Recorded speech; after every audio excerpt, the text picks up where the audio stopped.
announcements of the council.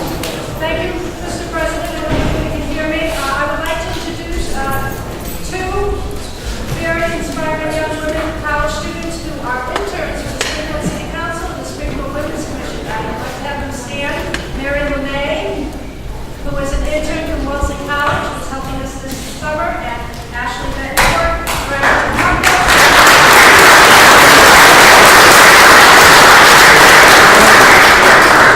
Someday we may be doing proclamations in your honor. Thank you for being here. Thank you and welcome. Okay, so we're going to ask that the council and our guests please take your seats to the extent that they're available. I'm going to call the meeting to order. Mr. Clerk, if you could please call the roll. Councilor Hurst. Present. Present. Councilor Shea. Present. Present. Councilor Twigg. Present. Present. Councilor Allen. Present. Present. Councilor Rook. Absent. Councilor Bud Williams. Here. Present. Councilor Ramos. Present. Present. Councilor Marcus Williams. Absent. Councilor Gomez. Present. Present. Councilor Shea. I'm sorry. Councilor Ash. Present. Councilor Edwards. Present. Present. Councilor Wall. Present. Present. Councilor Fitch. Present. Will the council and our guests please rise for a moment of silence?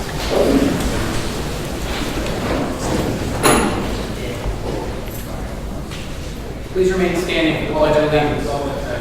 I pledge allegiance to the flag of the United States of America and to the republic for which it stands, one nation, under God, indivisible, with liberty and justice for all.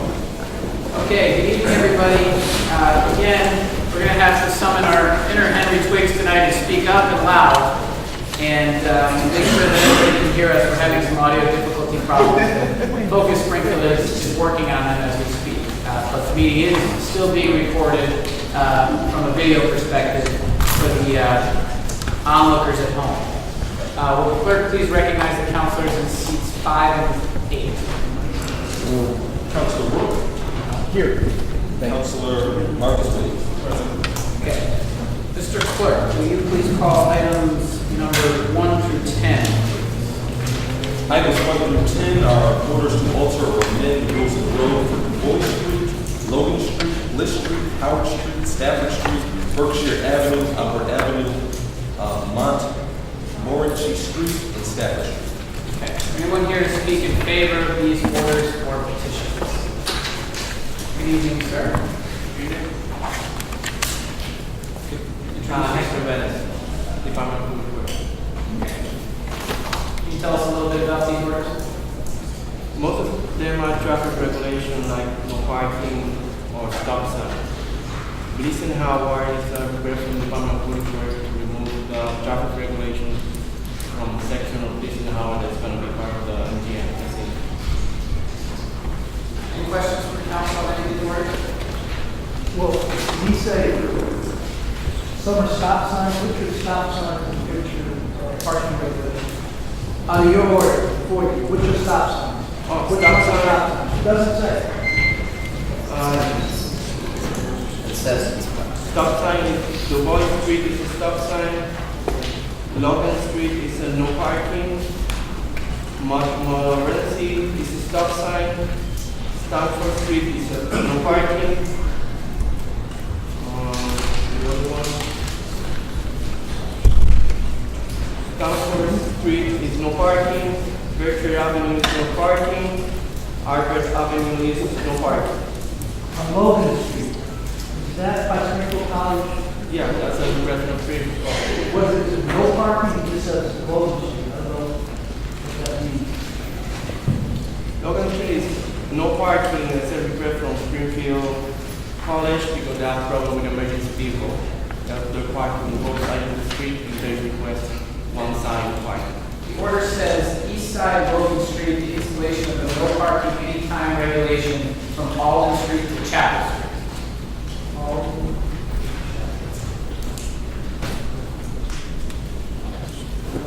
Okay, any other councilors on the order?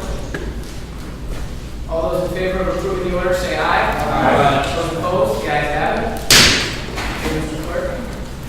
Item number 11. Thank you very much, sir. Item number 11 is an application for a special permit to operate a medical marijuana dispensary at the property known as 506 Cottage Street. Okay, this is a public hearing conducted pursuant to Massachusetts General Law, Chapter 40A, pursuant to the City Council Rules and Orders of 2016. The petitioner and any proponents will be offered up to 20 minutes to present their case. Opponents, if any, will be offered up to 20 minutes for opposition. There is also a 10-minute rebuttal portion for proponents and opponents if that is needed. I will keep the timer here, and Attorney Antonucci, you have the floor. Thank you, Mr. President, members of the City Council. I'm Frank Antonucci, office at 281 State Street here in Springfield, and I'm representing Camden County Facilities, the successful applicant to operate a medical marijuana dispensary. We were awarded this opportunity in approximately late February of this year. Over the past several months, there's been extensive negotiations and discussions with the city. They've been a little bit protracted, not because of any difficulty in getting along, but mainly because Attorney Moore, representing the city, and myself both had to report back to principals, all of whom were not always able to get together. In any event, we've reached at this point with regard to a host agreement, and also with regard to the special permit.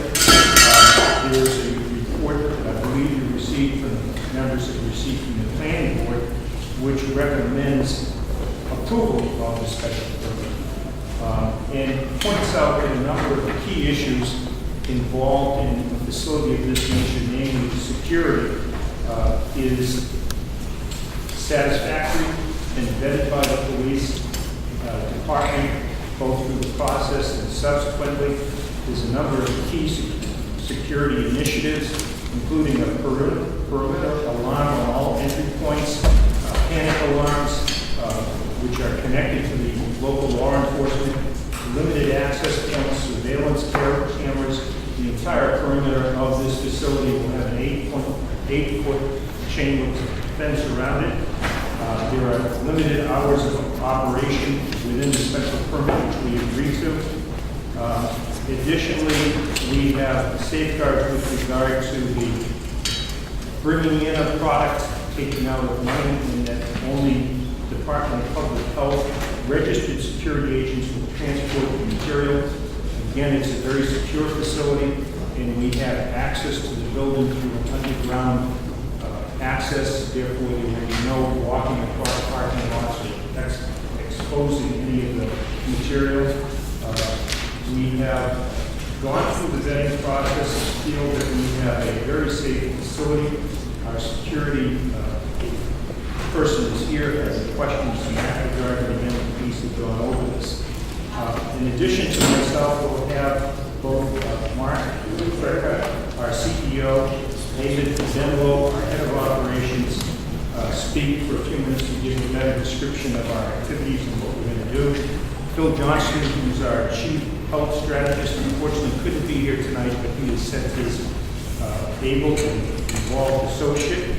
The management team of this group and others have over 10 years in designating and developing 6 dispensaries. 6 members of the board of directors and management live in Camden County or in Springfield. We're a local organization. There'll be no growing done at this particular facility. That will be done in East Hampton. This will be a dispensary, 506 Cottage Street. It's an industrially A designated area, and we feel that it will be a safe and good operation. We have the experience over many years of operating in this regard. The details, as I said, will be brought out by other members of the team. Mr. President, I'm not sure if you want me to speak to the host agreement, which let's see that. Well, Councilors, the second agenda item that we're going to take up after this special permit, if it is approved, would be the host community agreement. That explains the nature of the financial relationship and some of the other contractual terms between the city and the applicant. That is unique to this particular industry and is not the standard practice for other special permits. So this will be, other than the casino and maybe one other type of development, this is the only host community agreement that we'll have of this type. We will take up the host community agreement terms if the special permit is approved next. Councilor Brown. Mr. President, is there a way that we can take up the host community agreement prior to the special permit? I think for myself,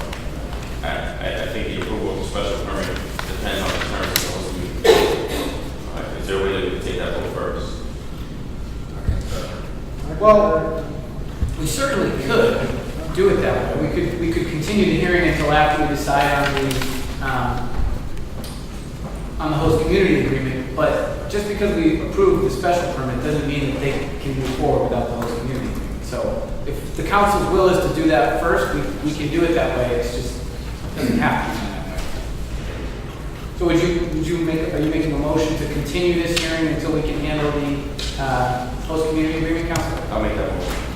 Point of information, Mr. President, this is a new request for us for a special permit, medical marijuana. We never really had to deal with this issue before, and it looks to me like there's a lot of people in the chamber. I would prefer, and I don't know about my colleagues, I would really like to hear from the people in the audience, whether they're pro or con, before I think about how I'm going to vote on this matter. And I think we should do that first before we do the host community, just also as a courtesy to all the people that are here, hear what they have to say.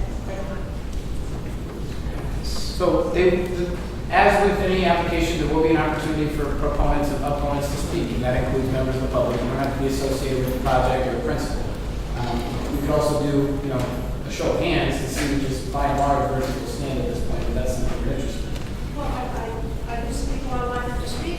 I think we can still do the host agreement, Mr. President. And we can still put that first and entertain that motion, and then allow people to speak based off of either the host agreement or the special permit. I imagine that they're probably going to speak up based off the host agreement, or just whether they support it. We can handle it that way. Okay, so why don't we do this? Raise your hand if you're here to speak about the medical marijuana facility. All of you wish to speak or just to have your opinion heard that your presence is here tonight is important? Raise your hand if you wish to speak at the podium tonight regarding this matter. Okay, we got about at least a dozen people. There's a motion on the floor made by Councilor Ramos to continue the hearing until we can handle the host community agreement. Is there a second to that motion? Second. Okay, the motion was made and seconded by Councilor Hurst. All those in favor of continuing this hearing on the special permit until after we handle the host community agreement, say aye. Aye. No. Those opposed? How about We do a roll call. an explanation of that actually needs to be spoken? Does that mean we can't speak to we deliberate? We're gonna do a roll call on that motion, Mr. Clerk, to continue the hearing. This does not mean that we will not take up the hearing tonight. It just means that it would only happen after we've disposed of the issue regarding the host community. Mr. President, In the middle of Councilor Shea. if we take up the host agreement, then would we be then voting on a host agreement before we even voted on the other issue? I mean, why would we go through a hearing and not have a vote, then back up and go back to the other hearing? It seems like we're putting the cart before the horse. I think that the parts are interchangeable. There is no requirement that one go before the other. I So understand that, but there's a logical process to what we do. And if we don't have the votes to have a facility, we wouldn't get into the host agreement. And if we're going to have a hearing on the host agreement, we're going to have to vote on it. So we would be voting on an agreement on which something we haven't approved to have in the first place. Can I ask? and I will also point out to the council that the host community agreement can be approved with only 7 votes. The special permit requires a supermajority, so that's not.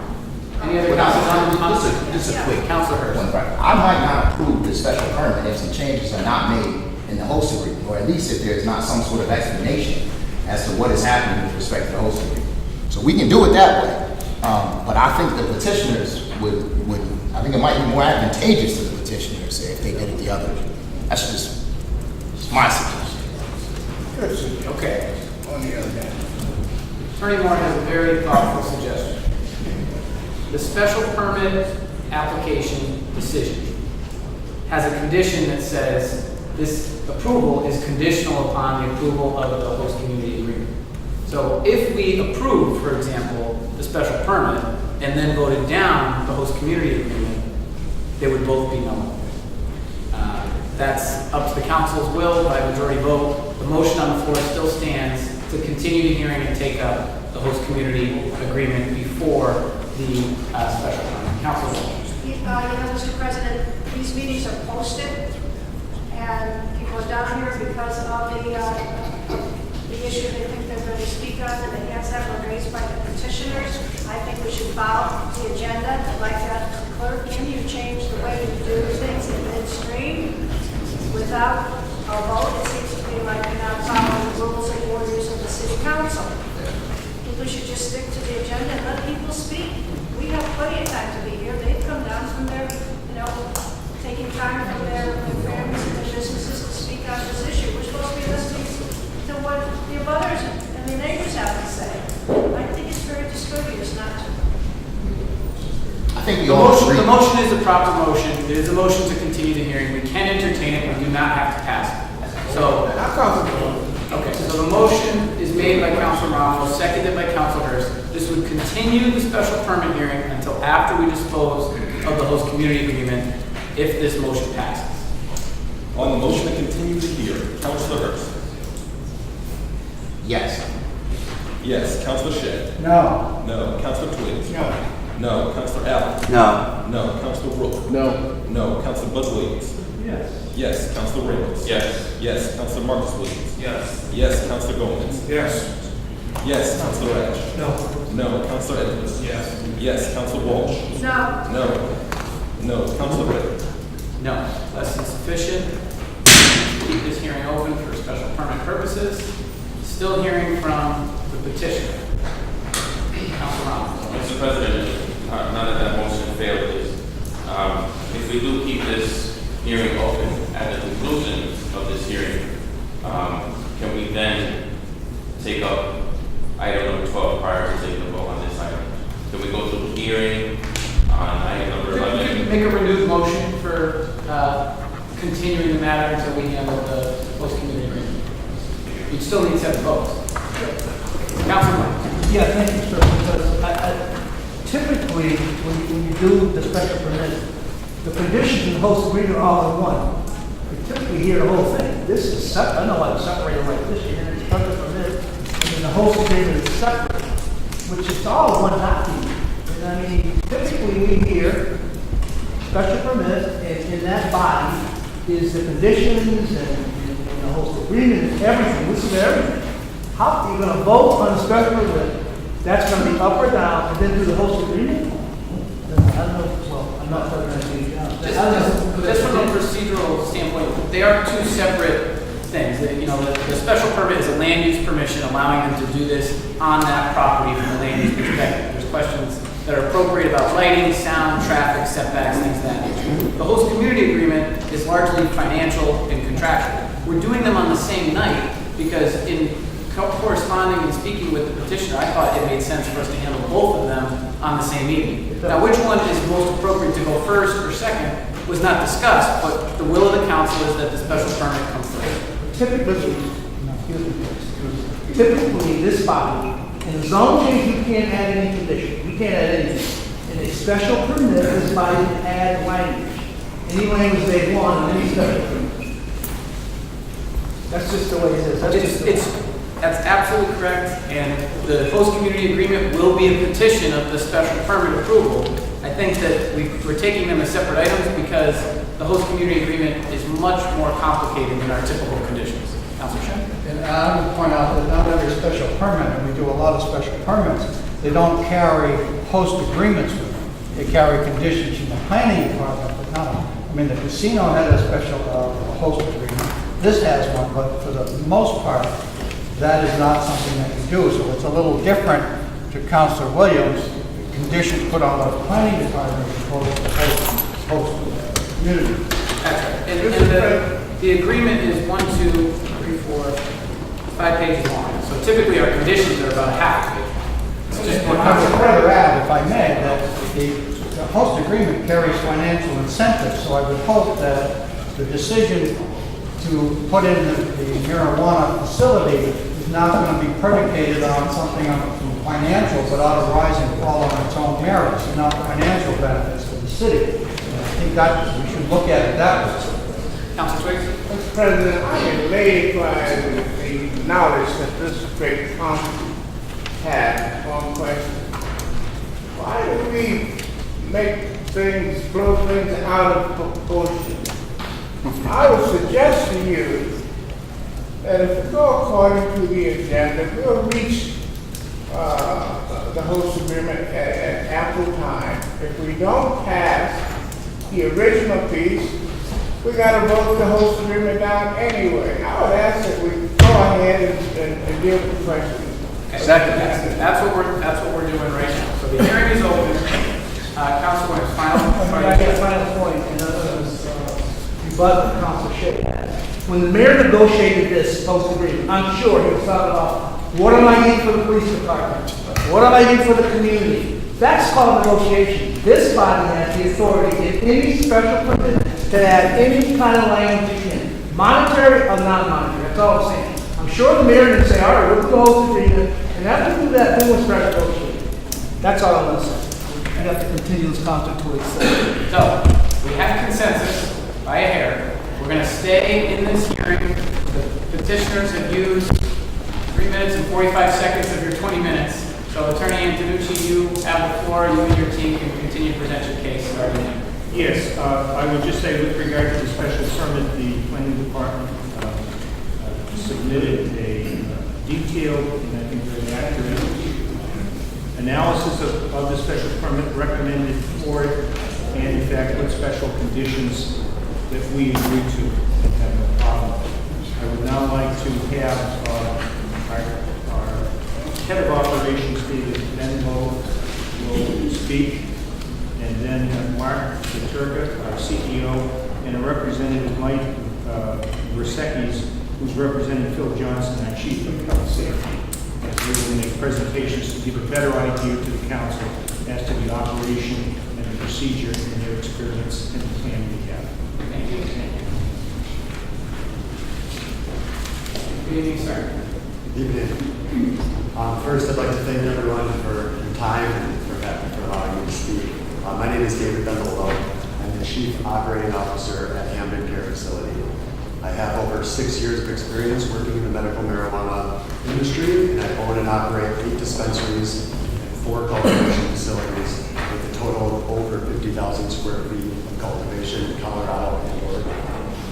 The facilities that I own and operate have a solid compliance record and have not experienced diversion. We have great relationships with the communities and the cities in which we operate. And in 2014, one of my dispensaries was voted the People's Choice Best Dispensary. We ask all speakers when they come forward that they speak so that everyone in the chamber can hear them. Our system is not working this evening. Can you hear me? Yes, sir. I can't hear you. All right, I'll speak up. Sorry. That's what I meant when I said summons an internet twig. So, all right. Speak up, sir. Yes, I'll just back up a little bit and just mention that. My name is David Benbolo. I'm the Chief Operating Officer at Hamden Care Facility, and I have over 6 years experience working in the medical marijuana industry. I own and operate 8 dispensaries and 4 cultivation facilities, totaling over 50,000 square feet of cultivation space in Colorado and Oregon. The facilities that I own have a solid compliance record and have not experienced diversion. We have great relationships with the communities and the cities in which we operate. In 2014, one of my dispensaries was voted the People's Choice Best Dispensary in Colorado. I've been part of the Hamden Care Facility team for over 3 years, and I have been involved in every step in developing this project. I've visited Springfield and Hamden County over a dozen times over the last several years, meeting with city officials and evaluating potential sites. I also met with Pioneer Valley Planning Commission in September of 2013 to help develop a draft medical marijuana ordinance for the cities and towns of Hamden and Hampshire counties. Along the way, we've received a lot of feedback from the community, which we've incorporated into our plans to ensure that the project harmonizes with the city. I have a proven track record of developing medical marijuana facilities on schedule and within budget. Our team is ready to move forward with this project as soon as possible, and we are confident that given the opportunity, we will be able to open quickly so that we can start serving the patients. I'd like to discuss the public health and security, which are paramount to Hamden Care Facilities plan. The proposed facility is at 506 Cottage Street off of Interstate 291. And there's a couple of diagrams right here that you guys can refer to. This will be an extremely secure facility and was designed to minimize public health or social concerns. As it relates to security, there are 3 important features to our project: the security staff, the location and design of the facility, and the operating procedures. First, the security team. We have 2 co-heads of security. One is Jerry Warzik and Ronald Ainsley, who are responsible for maintaining the medical marijuana treatment facility's security. Jerry worked as a corrections officer at the Northern Correction Institute, a supermax prison, for 20 years, where he was responsible for preventing contraband from entering or exiting the prison. He was also responsible for perimeter security and helped with writing the emergency procedures and plans for the prison. Ron Ainsley has security experience in the medical marijuana industry.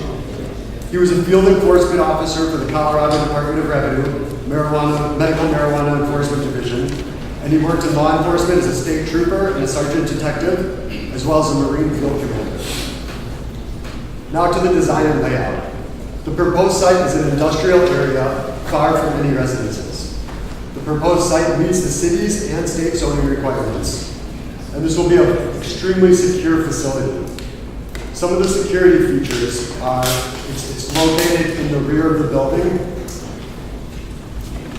So you can see over in this one right here, that the actual entrance, this is Cottage Street right here, and the actual entrance is in the rear of the building. Now when you come in the entrance, your ID will be checked. Your ID and credentials will be checked before you even can enter into the facility. Once your ID and credentials are checked, you'll be allowed into a Sally port, which is a kind of a double lock door system, where your credentials will be checked again, and then you will be buzzed through into the waiting room. Once in the waiting room, and once we're ready for you, then your credentials will be checked again, and you'll be buzzed right here into the dispensing area. The entire perimeter of the operation will be enclosed by 8-foot tall fence with privacy shades and a locking gate, which will allow us to secure the entire perimeter. There will be security cameras blanketing the interior and exterior of the facility that will provide complete video surveillance of the site. The site will have redundant alarm systems. The alarm systems will have motion sensors, security lights, 2-way bullhorns, and duress alarms. And a company will monitor the cameras 24 hours a day and will report any incidences to the company and/or police directly. During operating hours, at least 2 Hampton Care Facility security staff members will be on site at all times. The facility will also have a fully enclosed secure loading dock to enable secure transport of medical marijuana products and cash that will be away from the public eye. The facility was designed to prevent free movement through the facility. All patients, staff, and visitors will be required to enter through the 2 locked doors before entering the sales area, as I pointed out. And a security person will be stationed at the primary entrance at all times. In order to deter theft, security equipment will be prominently displayed throughout the center, and images from the security cameras will be displayed on screen so people know they are under surveillance. The facility will be equipped with safes where all inventory and cash will be held, and the safes will be located in a limited access area that is under video surveillance at all times. Some of our policies and procedures, we developed comprehensive policies and procedures to ensure the safety of the patients, employees, and the general public. They incorporate best practices from Colorado and the medical marijuana industry. Some of the important features are inventory management. So we will utilize just-in-time inventory management so that the Springfield dispensary will only carry limited amounts of inventory. Hampton Care Facility will use an independent lab to test every product that is dispensed to ensure that products are safe and efficient. And we will use an armored car service to transport the cash, which will be done periodically and on a random schedule outside of business hours. We will also invest heavily in patient and physician education to ensure that medical marijuana is used responsibly. In closing, I just want to mention that this industry is only as good as the people operating within it, and the success of the medical marijuana program in Massachusetts and Springfield will be determined by those people. So it's important that Springfield carefully choose people that have the right experience, the right motivations, the right structure, so they can provide the highest level of service to patients and the most value to the community. The medical marijuana industry has been a boom for Colorado. Not only has it helped patients, but the industry has created a lot of good jobs in the community. Camden Care Facility will be hiring people at all levels of the organization and will be looking to hire and develop local talent. And we would love to start talking with anyone that is interested in working with us. Camden Care Facility has an incredibly strong team with a vested interest in the community. We are committed to being an outstanding partner with the city, and we will work tirelessly to ensure the project is successful. Thank you everyone for your time, and I welcome any questions. Thank you, sir. Okay, is there anybody else wishing to speak in favor? We've got just over 6.5 minutes left in the open testimony portion. Evening, sir, please introduce yourselves. My name is Mark Saturka, and I'm the Chief Executive Officer of the Care Facility. Thank you for this opportunity today to discuss this important topic. As the CEO, I'm responsible for overseeing the... You have a residential address. Sure. Name and residential address. Mark Saturka, West Suffield, Connecticut. Thank you. So I'll be responsible to oversee the day-to-day operations of the organization. My background, I'll share just briefly. I come from the healthcare industry. For the past dozen plus years, I've been an owner and operator of a specialty pharmacy that provides home infusion therapies and high-cost medications and controlled substances to patients coast to coast nationally. We had a pharmacy here in West Springfield and Connecticut. And there's a lot of overlap between specialty pharmacy and this dispensary in terms of corporate oversights, inventory management, ensuring the safety of our patients, our employees, and the community around us. And I think it's important to have somebody with that experience to ensure that the patients get what they need and to know our patients inside and out. I also have extensive nonprofit experience. I've been on the board of directors of local, regional, state, national, and international nonprofits, including the AIDS Foundation of Western Massachusetts for several years. I co-founded and facilitated their support group. I ran their AIDS Walk 5K Run Festival for several years and their student education board as well. And I say that because we take our nonprofit status at Hampton Care Facility very seriously. It's something that attracted me to this organization. We really do care about what is in the best well-being for our patients and the community that we serve. We're set up as a true nonprofit. We have a board that's completely separate from our executive management team, so that the board can have good checks and balances and oversight that the management team is fulfilling our mission and vision for the organization. I also just thought it was worth mentioning that we are a very local team. I grew up here in West Springfield and come to Springfield very often with the AIDS Foundation. My wife worked here. The majority, almost all of our board and staff are either living here in Springfield or have close ties to Springfield. Really the only person not from Springfield is David Benlolo, you just heard from, because we wanted to find somebody with expertise and experience in this field. We didn't want to find somebody who was fresh and was going to make things up as they go, so we felt it was vital to have somebody with that experience come in. And so I still live here in the Pioneer Valley, and we really do care about this community. We're very excited about this opportunity to work with the city of Springfield. We take it very seriously. We want to see this project succeed, and we want to see the patients get what they need here in this area.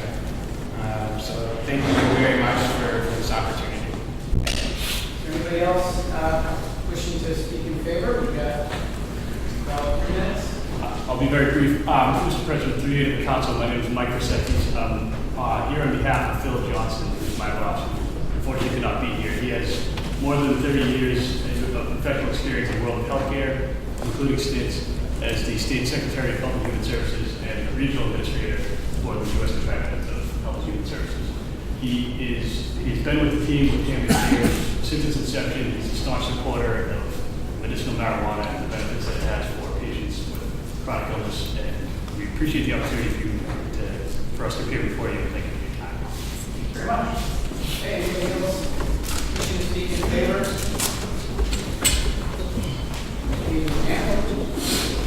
Please introduce yourself. My name is Susan Mackey. I'm a third generation Springfield resident. I'm here because I know a lot of people that suffer from life-threatening illnesses.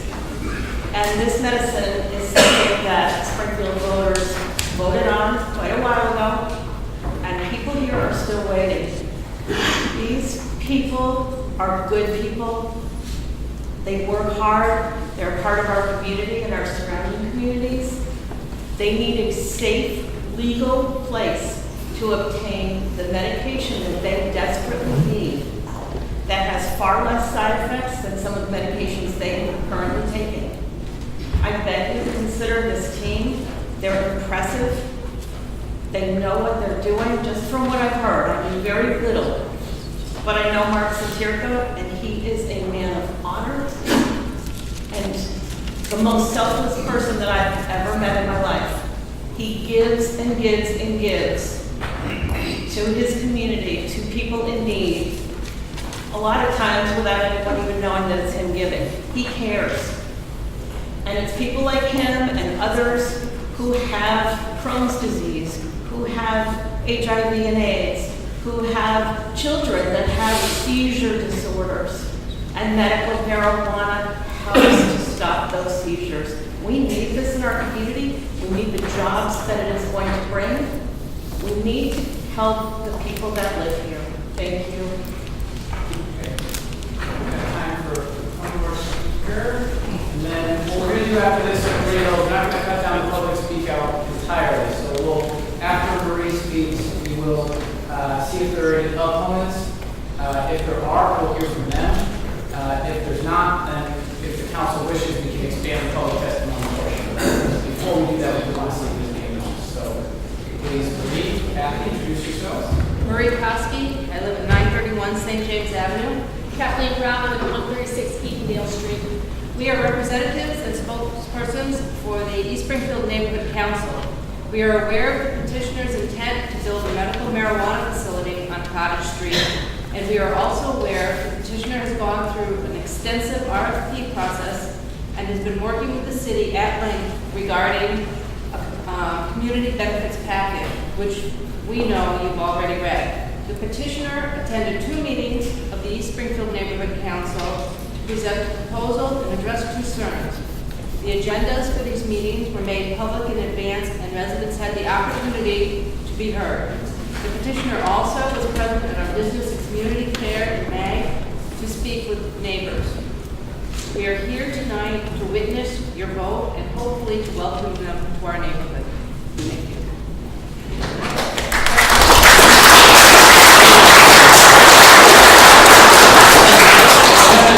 Here's the 20-minute time period. So what we're going to do is we're going to close that first portion of the hearing. Just a minute, I want to give you. I'm sorry, we may hear from My you wife after. just died from cancer. I would ask for a courtesy 1-minute extension to Mr. Ireland. Is there a second? My second father. Okay. My All wife those in just favor of passed setting away. the public speak out portion for the petitioners to hear from Mr. Ireland, say aye. And other Opposed? petitioners are passed. Like I said, my wife just passed away from cancer. The only relief she got was from marijuana. She never smoked it before in her life. Never had anything to do with it. And I was against it. I brought up 8 children. And I preached to them. Don't go near marijuana. It's the worst thing for you. It makes you a dummy. That's why they call it dope. But once I seen the only relief my wife got was from that, and she was on radiation and chemo. And I know that he grew up with my kids. I call him like Patrick Gossett, the one that's here.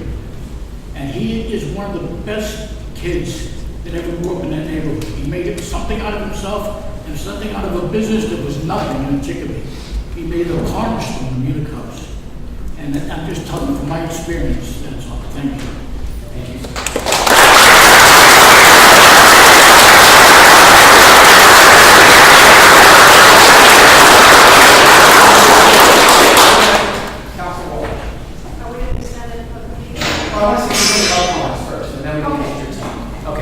close that portion of the hearing. Is there anyone here to speak in opposition to the facility? Say again, is there anyone here wishing to speak in opposition to the facility? Okay. Before we close that portion of the hearing, typically we don't do a rebuttal portion if there's not anybody to speak in opposition. There's a lot of people here who have come, who wish to speak tonight. Is there anybody in the council that would like to hear from them, or do we feel that we've heard enough testimony on the subject? So moved. Okay, so for how long would you like to extend it, Council Williams?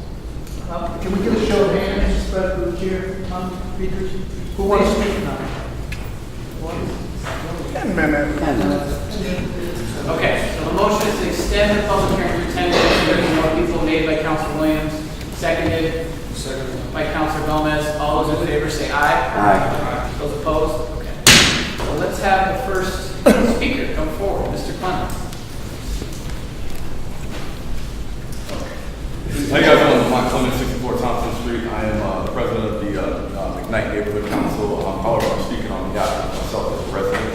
Currently, I am definitely in full advocacy of this organization being able to being selected for this agreement. They're an absolutely incredible organization. I can tell you from speaking with all the individuals that they are definitely very much so professionals within their own right. They very much so have this area's best interest in mind, which is something that is really important to myself. And honestly, they know what they need to do to execute on multiple different levels, which definitely think one of the main things that really touched home with me is the fact that the individuals really care about the area. And not just that, they're willing to work with everybody in the area, which is something that was kind of important in here to me. I think that's why there's several people that are in the audience that they've been talking about doing business with that are in the area and not having individuals that are from outside the area, which is something that's very important to me, obviously, being a businessman as well as a citizen in the Springfield area. And the integrity of the individuals that have brought this to the table is something that really speaks volumes to me. Just because I know them personally, and some of which I've known for over 15, 20 years. So with that being said, I definitely am a huge advocate, really looking to see them do some amazing things out here. I think it's a great way for us to set off our first, the initial dispensary, and I think that they're going to do things right. It's going to be done with integrity, and I'm excited about the fact that this is the team I was selected for the first one here, so I appreciate you guys. Thanks.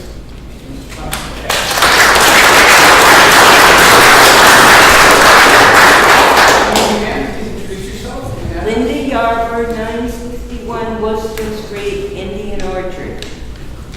As a mom of 5 boys, knowing a lot of veterans that are going through a lot of different things for time served for the United States, this medical marijuana dispensary will help them to get what they need without being addicted to pills. Something that they can walk away from if they want to. So I support it 100%, and I speak for at least 50 to 100 residents in the orchard that I've spoken to that are in favor of it also. I think it's going to be a great thing, and those who have medical marijuana cards will not have to drive to Northampton. Thank you.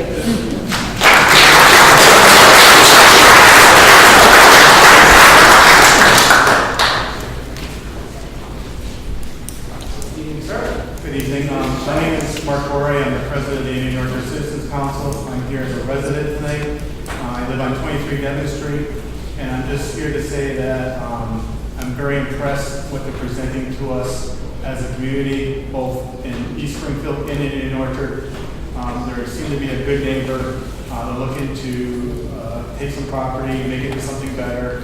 You have to think about the fact that 291 is accessible from everywhere, and there's some stores, Dunkin' Donuts, a couple of gas stations, a couple taverns that maybe people would stop off, maybe have some dinner, grab a donut, grab a coffee, so there's an economic spin-off of that also. So I just wanted to say that also, instead of going somewhere else like Northampton, for example. They seem to be very good for the community. I have nothing bad to say about it. I'm impressed with their security. That's a big plus for me, especially with money coming in and out of their cash. I'm very impressed with that, and I hope the rest of the council and the rest of the chamber is very impressed also. Thank you.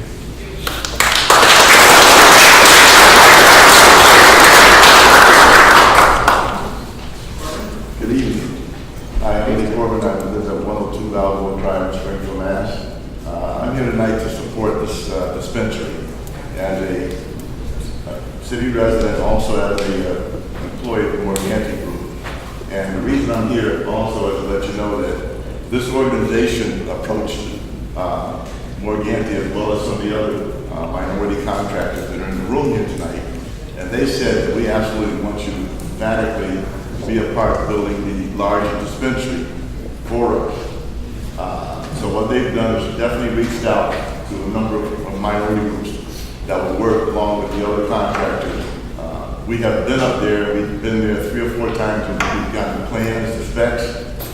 So if things get approved, we're basically ready to start building up there for this group. But they've been very sincere about this operation and the opportunity given to some minority Springfield contractors, which has been one of the themes of the city ever since I used to work there.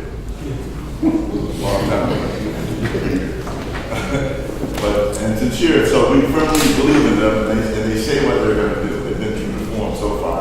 And I believe that this thing moves forward. They definitely will employ some people there. And the facility is going to be magnificent, state-of-the-art facility. And the security that we're going to install up there is unbelievable. You can't even take a leaf out of that place. So, whatever. And we have a short period, there's a short window too to get this place up and running once all these approvals get done, because there's such a need and demand for this marijuana throughout the region here. So I need the council tonight to definitely approve this thing and move everything forward. Thank you. Thank you very much.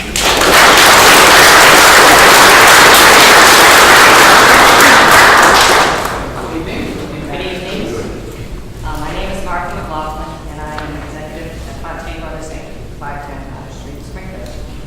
I'll make a very brief statement of support.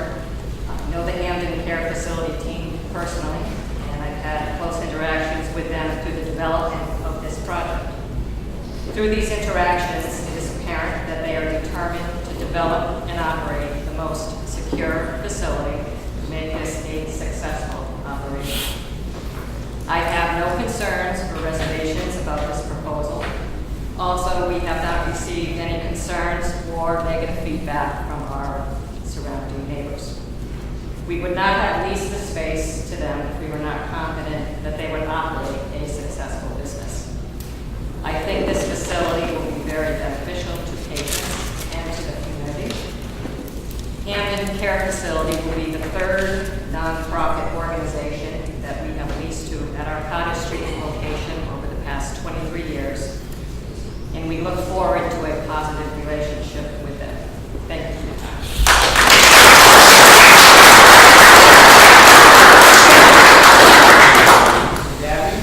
Good evening.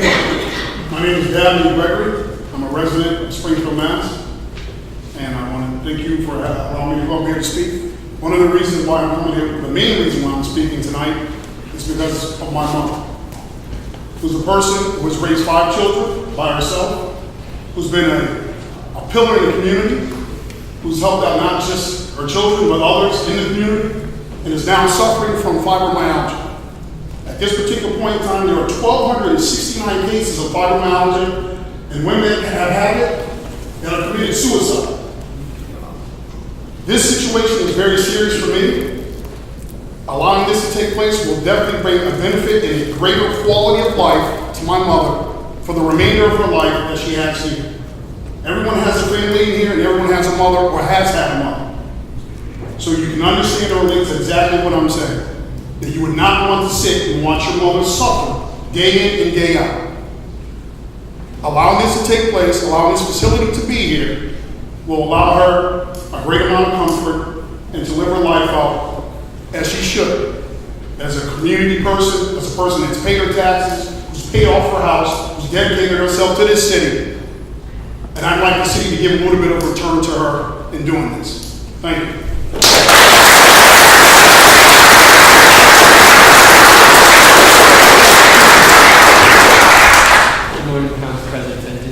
City Council. Thank you for allowing me to speak. My name is Lorenzo Gaines. I live at 64 Thompson Street in the city of Springfield. I am here to fully support the application for Hampton Care Facilities on 506 Cottage Street. As a lifelong resident and citizen of Springfield, I serve on the McKnight Neighborhood Council, and I believe that Springfield needs to embrace change. This new economy with green-collar jobs is an opportunity to put jobs in the city and create an economic base that will help bring Springfield out of where we are now. So I'm here as a licensed card caregiver in Massachusetts. I know the first-hand value of working with patients who need medical marijuana. And the patient that I work with, his quality of life has been improved dramatically, and I hope that the council will support this application. As I've worked with Pat and some of the members of his team, I've lived in his properties, I know that his heart's in the right place. He's always played it forward. He's been very compassionate to people who are underrepresented and underserved. I hope and believe that they will honor all their commitments to work with different various groups. And as you can see by the support, the community supports them, the neighborhood council supports them, and that just says volumes about their track record of success and achievement. I like what I've heard from the CEO and the COO, and just look forward to folks in Springfield having the same access and quality to what they need to improve their quality of life, like in Brookline and in Northampton. So again, thank you for your time, and thank you for allowing me to speak.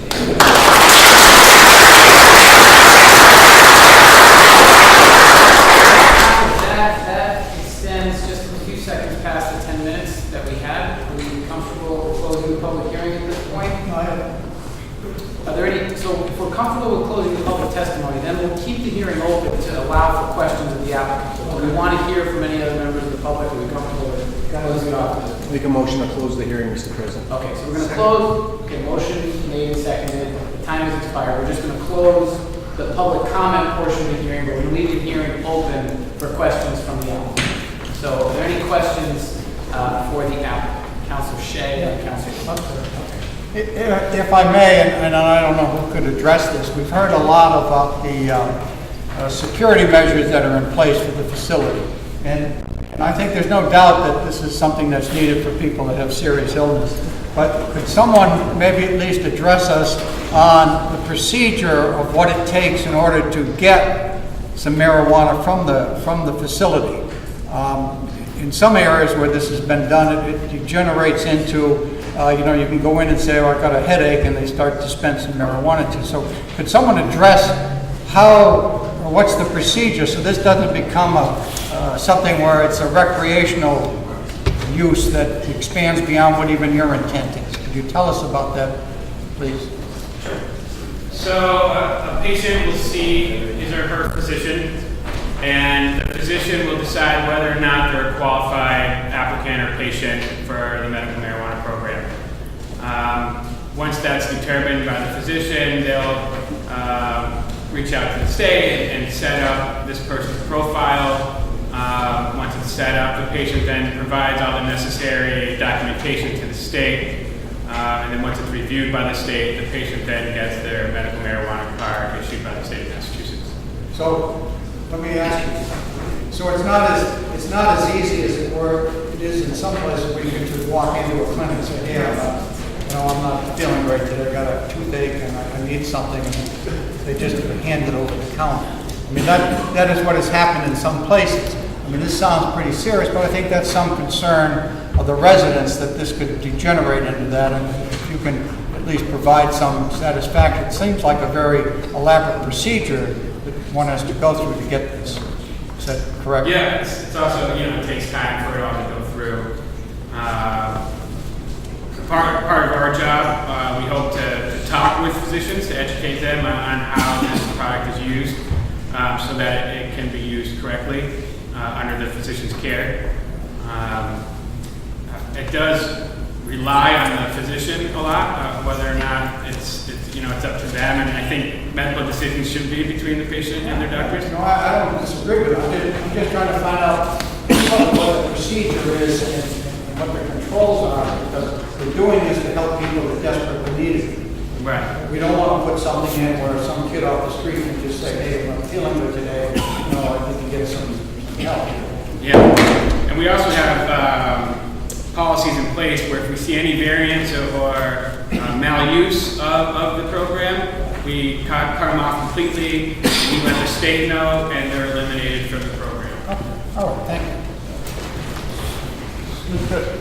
President, excuse me, if I just might add also, as outlined in the report from the planning department, access to the facility will only be granted to individuals with a valid medical marijuana ID card, and all medical marijuana ID cards will be verified using the Department of Public Health's electronic dispensing and registration So there's a lot of control. There's a lot of controls, and if you read through, you will also see, without going into great detail, we have a locking system where people just can't walk in. It's not like going in the Stop and Shop. You come in one at a time after you've been validated as someone who can come in. So your facility doesn't determine who gets it, the decision determines. No, it's a medical decision made by a registered, licensed, board-approved doctor. All right, that's what I wanted to hear. Council Williams was at that point, and then we'll just. Thank you, Mr. President. Speaking all night. Second. We all make the same money, you don't want to speak, you don't have to speak. I just have a question, other than the host agreement, the security has not been talked about to the fullest extent of the police department. Now, if you Google these things, there's a lot of armed robberies at these dispensaries. It just happens. Colorado it happens, and wherever else it happens. What is the plan? What's our security plan? Someone answer that, or maybe you can't. The security plan was outlined in our RFP, was vetted by the police department. I think it was Deputy Chief Anthony, along with the chief himself. What is it, attorney? It's rather extensive. I can't describe it to you. Perhaps they. I've received phone calls, because obviously these things are targets. People look at these facilities and they try to rip them off. That is a reality. We need to talk about that. It's quite an extensive security plan. I mean, it starts really with, securing the facility, limited access into the facility. So before you can even open the front door of the facility, you show your credentials, which is your state issued medical marijuana card, along with your driver's license before you can get buzzed into the actual facility, where then your credentials are checked 2 more times through 2 more locked doors. Let me rephrase it a different way. When your facilities in Colorado were attempted to be robbed, what did they do? We will have 2 security members on site at all times. We have worked with the police to harden the exterior. There are panic alarms, so silent alarms that are monitored by the alarm company. There's a camera system. So there's a camera system that's monitored 24 hours a day by an external company. So what they're doing is they're watching the facility. If someone were walking up to the facility that shouldn't be there, if it's after hours, there's a 2-way bullhorn, so they can talk down to the person and say, excuse me, sir, with the black suit coat on, you're trespassing, you're not allowed to be here. Now, if that person continues to trespass or tries to gain entry to the facility and is not allowed to, the monitoring company is able to call the police department and say, we have eyes on a person doing X, Y, or Z, which is a lot different than an alarm going off, or a lot of times it's a false alarm. So when this was attempted in Colorado, is that what happened? That is part of the security measures that some operators in Colorado use, not all operators. When I'm hearing you read, sometimes they come in like loaded for bear. Yeah, I think that this facility is designed where there's not one facility in Colorado that I can think of where you can't even enter that facility without showing your credentials. This facility is designed where you do not get into the facility past, into that first door without showing your credentials. So you already have a copy of your driver's license and their state issued card on file before you're getting access to the facility. And what the perimeter is what's your rate? I don't know off the top of my head, but it's completely fenced in by an 8-foot tall fence. We got a couple with it. Do we have metal detectors and all that? You got metal detectors or not? We haven't fully decided if there's going to be metal detectors. Is that on the table, or I'm not a security expert. I'm just it is on the table. And there are also surveillance cameras security lighting, and I would mention the police department has been involved from the beginning. When we first had a meeting with the city committee, security was emphasized. Chief and the deputy chief were present. They vetted our plans as they did with all plans, and they have found this to be acceptable. Are they going to be on duty? Let me know. Police officers. I've seen a host of engineers, and I don't want to get into that. There's something for police officers. I don't know if that's connected with security in your facility or not. I'm not sure. We don't have police, Springfield police on duty. We have our own security. But we are connected with The state also does. The state also does 2 inspections a month, one scheduled and one random. And part of that inspection is our security as well. So my concern is for people who work here. And you folks, I don't plan to be there. I don't push to be. But that is for your security of your folks. I'm sure you have a very detailed plan. Now, in Colorado, do you use the metal detectors at some of the facilities? There's not a facility that I can think of that's using a metal detector. In the relationship, this is like 160,000 square footage, I guess. Fontaine about 150, 159,000 square feet. Is that, do you have a facility that size in Colorado, or is it smaller, bigger? I'm sorry, can you? The facility on Cottage Street. Yes. 160,000 square feet. The size of the whole area, okay. Not the facility. Okay. I'm saying, is that about the size of your facility where you currently do business? Most of the dispensing sites that I operate in Colorado are a little smaller than that. That's a multi-use building, so there's multiple tenants in that footprint on Cottage Street. So other tenants are still going to be here? I believe so, yeah. Now, is that part of the security when they, are you connected? No, this will be a completely sequestered, secure facility. It will not be connected to anything else. It will be a separate facility. I'll have another question for the host of the meeting. Thank you, Councilman Sway. Thank you, Mr. President. Mr. President, I recorded over 15 so people here tonight who have spoken in favor of this Hampton care facility. I'm quite surprised that a number of people was supporting it. I was hopeful that it would be supported because I wanted to go up and get something for my aged teeth.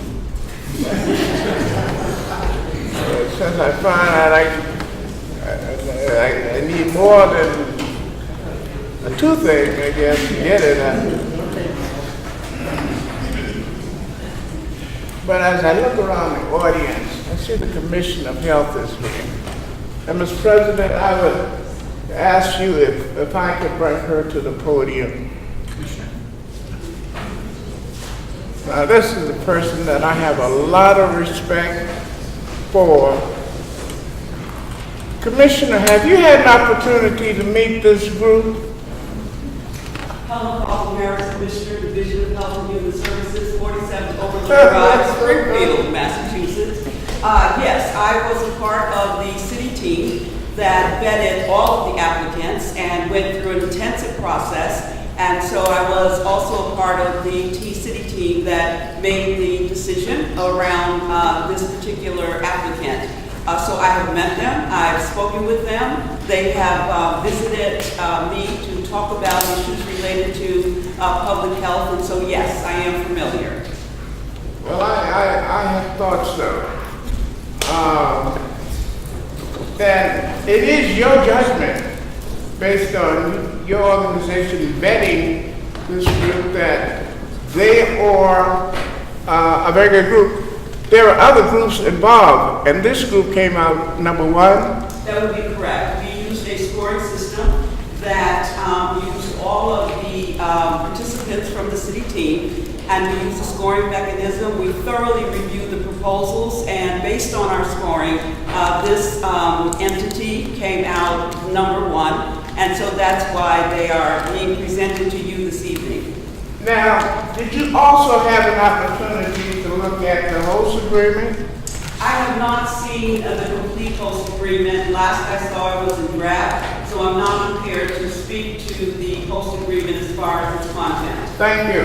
I would like to, if you don't mind, I'd like to speak to Councilor Shea's point around the security of the physician relationship. That was going to be my next question. I apologize, Counselor. I did not mean to get out ahead of you. Oh, no, that's quite all right. That's quite all right. So, I happened to be appointed by Governor Noel Patrick and was on the state's Public Health Council when we passed the marijuana regulations. And I will tell you that one part of it that I particularly looked at was the bona fide patient relationship. That was very important to me, to ensure that there was that relationship and that it was in place. The other place I looked critically at had to do with the sanitary code and had to do with enforcement as far as this facility is concerned. And I'm satisfied, based on what I've read and the application, that that criteria has been met. Now, with respect to security of the facility, do you find that there's a need to have an army around it? I am not a security expert, although I'm happy to try to answer your question in that what I've read, based on the framework they have, the infrastructure internally, that it is really state-of-the-art in terms of security, what I've read. Again, I think you've heard that this proposal has been passed by Commissioner Barreri, who was a part of our team that vetted internally, and so he has looked at it. He has looked at it with his deputies, and again, you've heard that they found it sufficient. Thank you very much, Commissioner. I am so happy to be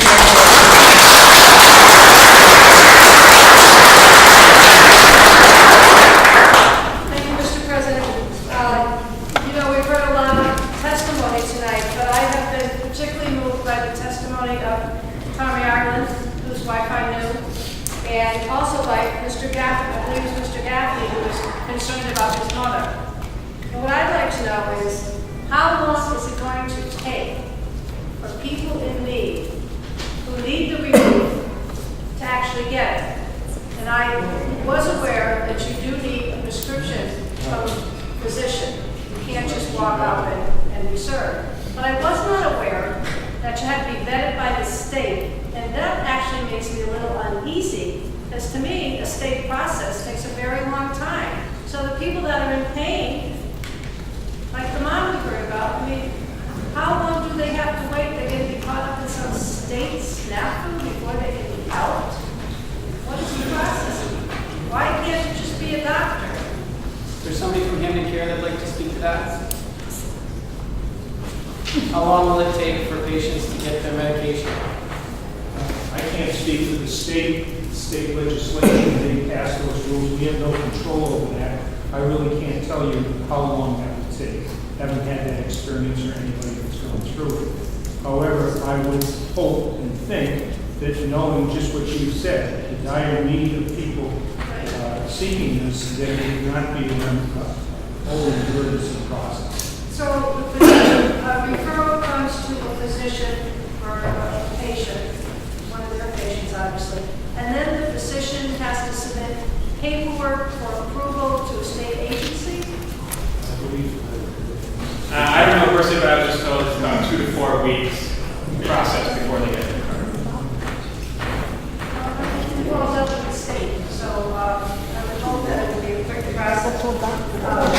Mr. President, we've heard an awful lot about the security of people getting entrance to your facility, but what happens to people when they leave? Or does all of the action take place inside and no one actually leaves? Do you leave with a prescription? Do you leave with, I don't know how it works, but do you leave with something that people would want to take from you when you're leaving? And what kind of security is there for people who leave?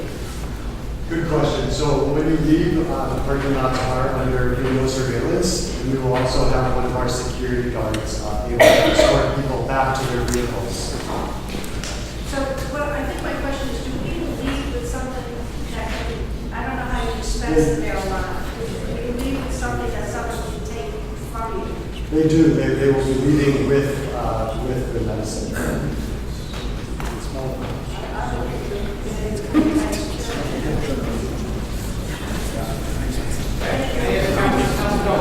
I know the answer to that question.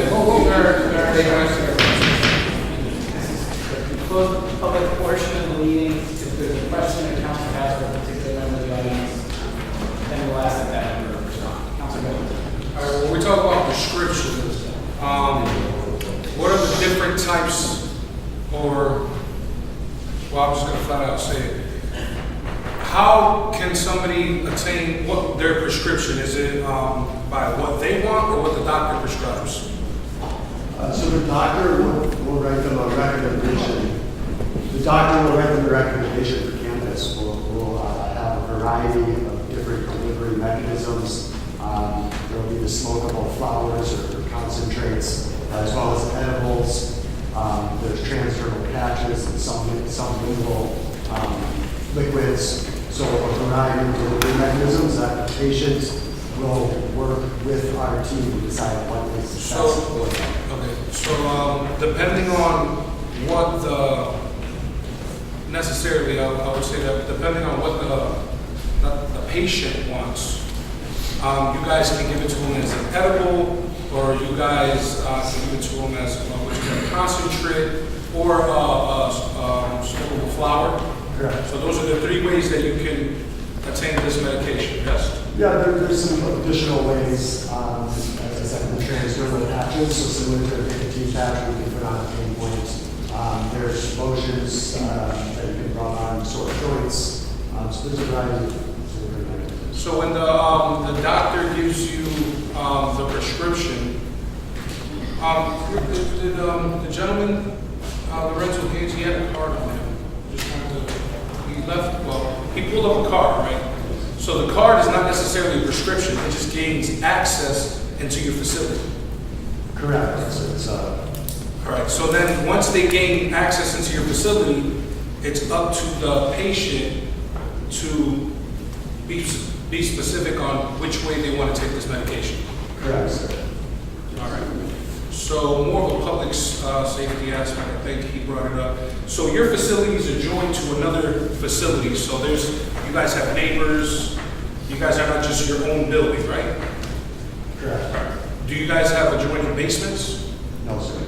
So do you have a basement in this facility? No, there's no basement. There's no basement at all? No. All right. So but some of the walls shared on the other side of this building, right? Correct. There's one shared wall, and that has motion detectors and is alarm. All right. This is going to sound crazy, but because we're talking about this facility is going to be holding at any given time an undisclosed amount of money because this is a cash service, yes?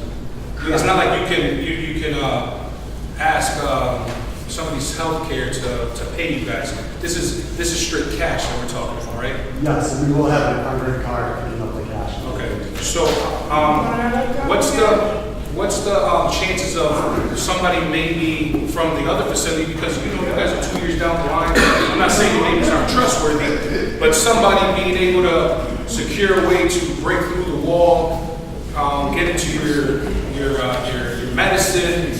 I just think about the different things. I think outside of the box, and also has you guys thought about that? Yeah, it's a good question and a good point. Something we have thought about. Okay, one speaker at a time, okay? That wall will be secured. There will be cameras on the wall. There will be alarms with motion sensors, and all of the product will be locked in safes. Okay. When going to Councilor Walsh was talking about when they leave the facility, where does your responsibility then? Outside of the gate? To keep people safe. Yeah, I don't think our responsibility is ever really. Like I said, we will have lights in the parking lot to make sure it's lit up. We have cameras monitoring the parking lot, and we will have a security personnel that will escort people to the vehicles. So what are your proposed operating hours? The operating hours are Until 7 o'clock in the evening. 7 o'clock in the evening, all right. And what time in the morning are you guys proposed to get? 10 o'clock. That's in the special. All right, so on the gate system around, because I've looked at it with you guys before, on the gate around, is there proposed like barbed wires in case somebody can't hop the fence, or, talk about security? I know they're high fences, but, I'm gonna be honest, where I grew up, we hop fences. I'm talking to you straight. This is real. This is real, this is real. Like, the safety of a lot of these patients coming in and out, I'm gonna be honest, it takes 2 seconds. Give it to me. And give it to me. That's all it takes is give it to me. Or if not, they won't even say anything. You just assume. I'm just being honest because there's no neighbors. This is an industrial area. You can't scream for help. I understand that they can stop. There's a lot of I'm talking. I'm not saying this is going to happen, but we have to look at every single possibility of how they can. Public safety comes into order, and looking into, the amount on the host agreement that we'll talk about after, you guys are doing a substantial amount to make sure that the safety of these individuals that come in and out of your establishment, that, we're making sure that they feel safe, they go home safe, and make sure they get their medicine, because I'm not saying I'm not for this, because I understand this medication does wonderful things depending on what you use it for. Is there a difference between, also before I stop, is there a difference between, so some people could understand what's the difference between cannabinoids and THC? Yeah, so THC is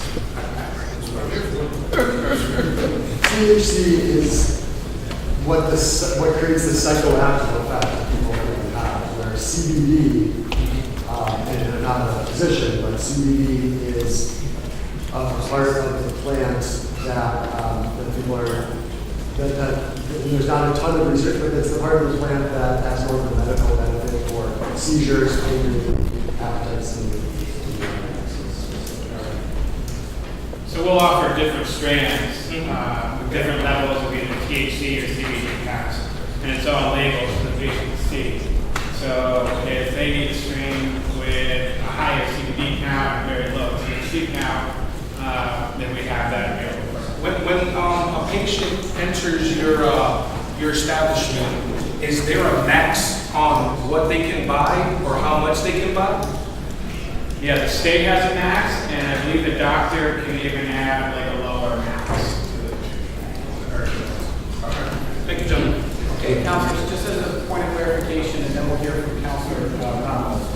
The special permit conditions allow 7 a.m. to 7 p.m. Councilor Ramos. Mr. President, that was going to be my point. There's a special permit conditions say 7 a.m. to 7 p.m. I'd like to hear from Phil Dromey if possible. They're saying they're going to be open at 9, 10 a.m. in the morning. I wonder if there's a to amend that. The question is, the conditions are 7 a.m. to 7 p.m. The petitioners indicated that they expect to open a little bit later. And Councilor Ramos is directed to you. So is there a recommendation to amend? I'm wondering if there's a need to amend that. They're saying they're going to be open from between 9 and 10 a.m. in the morning. Special permit grants them. Well, yeah, I would suggest that if the hours are going to be changed by the petitioner, you should amend that to reflect the special permit.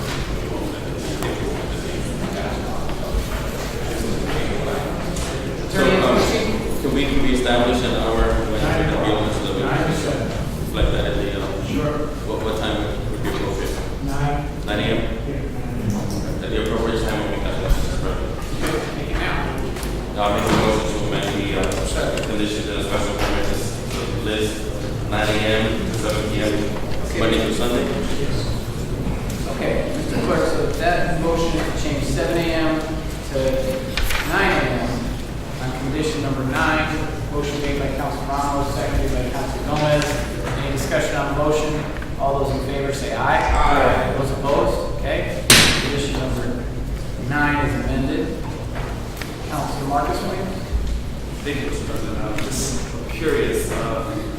For those patients who are unable to travel to the dispensary to achieve or to receive this medication, is there any flexibility on your part, maybe a delivery service that you are open to entertaining down the road? And I ask that because there's people who are physically unable to reach your dispensary. Yeah, the state does not allow for someone else to come pick up the medicine. So we will have a program where we will go pick up the patient to be able to come into the shop. You said the state does not allow for others to pick up, you have what I You misunderstood. I mean, there is a caregiver program instituted in the state, so if that patient could get a caregiver to, come in and get the product for them. They don't have a delivery service system set up yet. The state does not.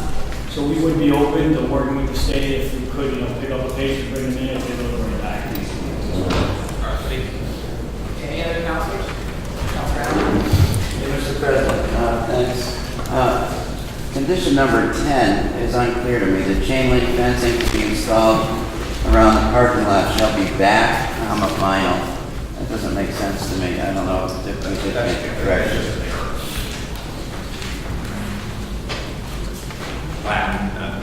Black vinyl. Okay. Should be black vinyl, so without the...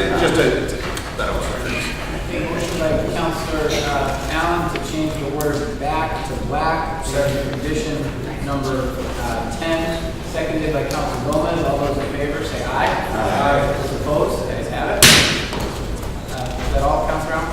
That's all, yes. Counselor Walsh. I just have a question. We've all talked about the security and people going in and leaving. Is that addressed in the permit or is that in the host community? Or if we wanted to talk about changing the security or mandating more security, do we do it now or do we do it in the host? You could do it in either. I mean, you could make it a condition of special permit, but I would submit that it's most likely appropriate to do it in the host community agreement, where I would imagine that that's more. So I'm not opposed to the special permit. I think it's something that will help a lot of people, but I do have a lot of concerns about if there is enough security for people going in and out. Attorney Moore, that's fine. Thank you. So I believe the question is about security provisions and where they might appear. The way the host community agreement works is it incorporates all of the proposal that was received in response to the phase 2 RFP. So in this case, that proposal contains their full security plan. So that is incorporated by reference into the contract. So it will be a requirement that they uphold to the standard that they presented us in the proposal. That is part of the host community agreement. Thank you. If I may, Counselor Hurst. I was just going to report to Councilor Gomez and Councilor Walsh. The entire agreement is a training board, and the entire security agreement is incorporated within the RFP. It was vetted, as I've said several times, by the police. The questions you asked were very good about jumping the fence. The police looked at it from that standpoint and found that our plan was acceptable to them. Subsequently, I drove back to them and asked if there were any changes or corrections that they wanted, and we were satisfied with what we had. That doesn't mean things don't happen that you don't anticipate, but on the best authority and best information we have from a very good police department, very thorough vetting, we have a good plan. For the President, but from what I've heard tonight, you have your own security guards. There is no police presence, is that correct? That's correct. We have our own security people and a plan which was given to the police each day. Well, I remain concerned about not having an actual police presence there, and I'm hoping that what you have proposed is enough. But if it isn't, I mean, we all have access to the internet and read things and know things happen, and I'd like to see this plan go through with an option for more security for incidents at their facility. Councilor Hurst. Yes, I'd like to make a motion that we continue this hearing until we hear the host agreement and what they are what they might do to any amendments that we have to the host agreement. I think the problem is if we entertain this now, it takes 9 votes for this to pass, whereas the host agreement takes 7 votes. And so I think from a leverage standpoint, in terms of getting them to agree to some of the amendments that we want to the host agreement, it would be much better for us to entertain the host agreement before we vote on this. Okay. That's a motion to continue this hearing on the special permit until we dispose of the host community agreement, which we would take up immediately. Councilman Ron. Mr. President, on that motion, I'd like to second the motion. I still do have reservations and concerns in regards to the host community agreement. Council Wall brings up a great point about security. I'm not sure that has been fully resolved, and so I think the opportunity to discuss that would be during the HCA. And like I said, my vote really is reliant on how the host community agreement looks. If I'm not happy with the host community agreement, then I'm not going to vote for a special permit. And so I second that motion to take up the host community agreement first. Okay. Any other discussion on the motion? All those in favor of the motion to continue the public hearing on the special permit until we dispose of agenda item number 12. All those in favor say aye. Aye. Those opposed? Okay, hearing is continued. Clerk, please call item number 12.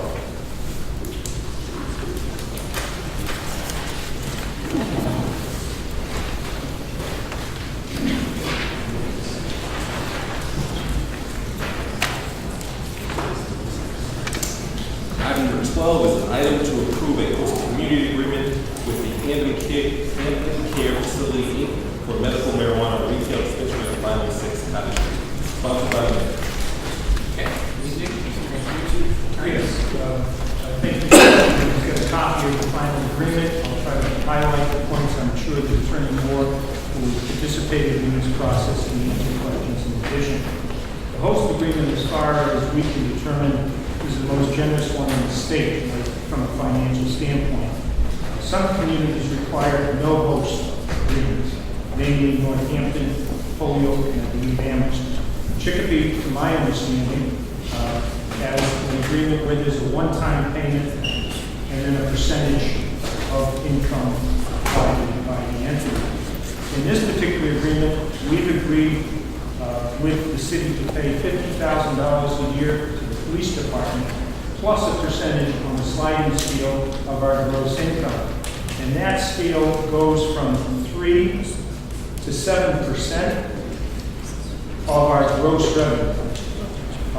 Additionally, we've drafted a good neighbor agreement, which is referred to in paragraph 7 of the host agreement. But at the time that that was drafted, we didn't have the particulars involved. We subsequently reached out to 2 neighborhood councils, not one.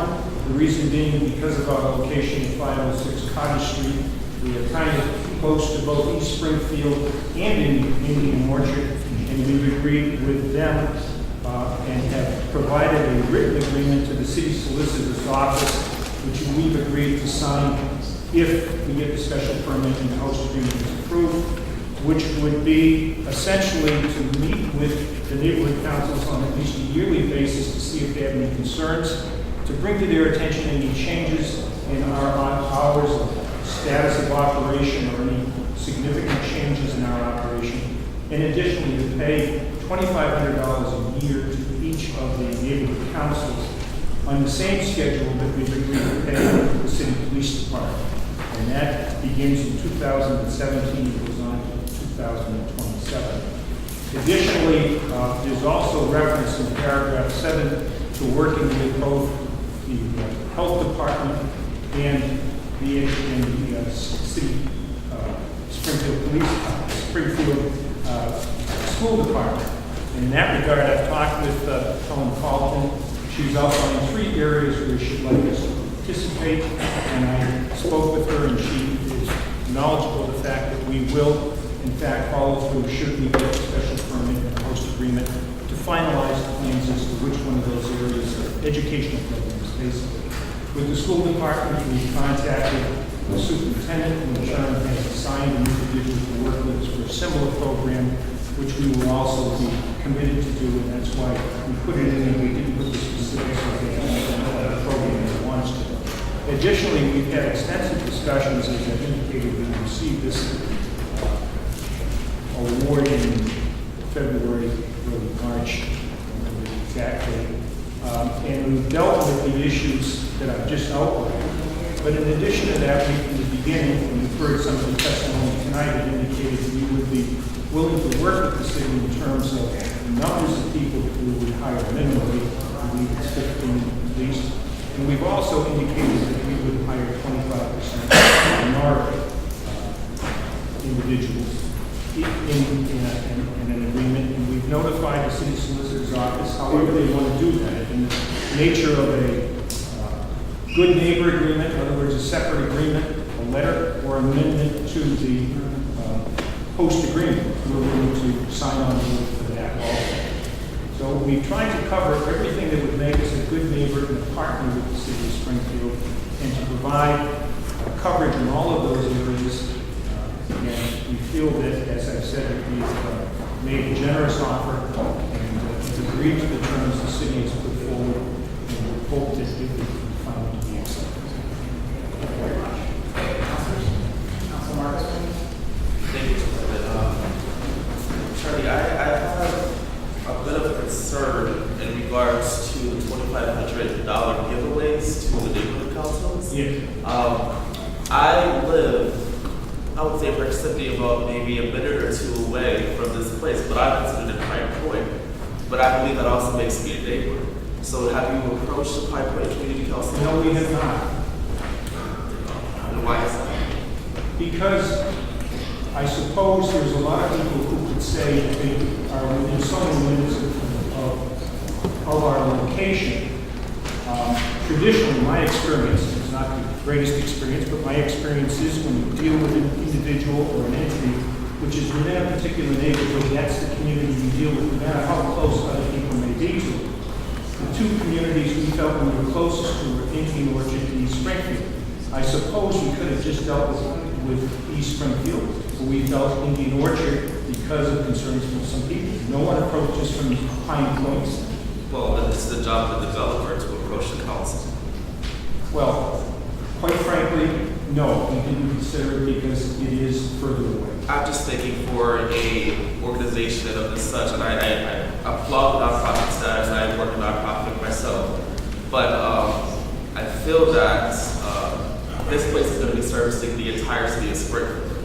Therefore, I do believe that there should be more consideration given to more neighborhood councils. Why not all of them? Well, I think that that's going to build that number too. We are paying $50,000 a year for a guarantee of 10 years. We are, in addition to that, paying a percentage of 3 to 7% to the entire city of Springfield. We've estimated our income in the first year, hopefully, of $1.6 million, $7.5 million in the second year, $10.4 the third year. If we hit those goals, the city is going to get 3, 4, or 5%, and eventually 7% of what we're doing. That goes to the whole city. But to then start singling out individual neighborhood council, who someone says, well, you know, I don't live in Pine Point, I live in Springfield, I live in East Forest Park, but I'm only 10 minutes away. I think that's Buddy Williams' neighborhood, right? He's going to be standing up. Hey, what about McKnight? Exactly. And the fact of the matter is, whoever the representatives are from that area, if they felt they had a legitimate concern and interest about this, they should approach us. Yeah, but this is not something discussed amongst the council. Because it's not self-evident to me that, in fact, Pine Point or Buddy Williams' neighborhood, East Forest Park, are legitimately. I question the transparency of this process because I was not kept in the loop. I don't know who else was on this council about this matter. So therefore, all I'm saying is that I think that for you to say, you know, that Joe Pine Point is not necessarily a neighbor, well, I mean, we all have, this place will be serving the entire city. Yes, so the entire neighborhood, the entire city are neighbors of ours. But those of the most immediate concern, based upon my experience in the former city solicitor, is, it doesn't make me the smartest lawyer, but my experience has been you deal with the community you're in. We dealt with two. you're suggesting we should do more, I respectfully disagree. Well, you don't dictate where the money goes when it hits the city. So No, therefore, I don't. there's No, I don't. As a work-class That's up to counselor, this point, not to Marvin. as a work-class counselor, I'm concerned that a penny of that dollar, of the 100,000 or whatever, is coming back to my community. That's my concern. That's all I'm saying. Okay. Councilor Hurst. I think Councilor Williams raises a great point. And I think the problem that we have is that nobody knows where this you make a valid point. You are giving 3% one year, 4% another year, 5%. I think that's excellent.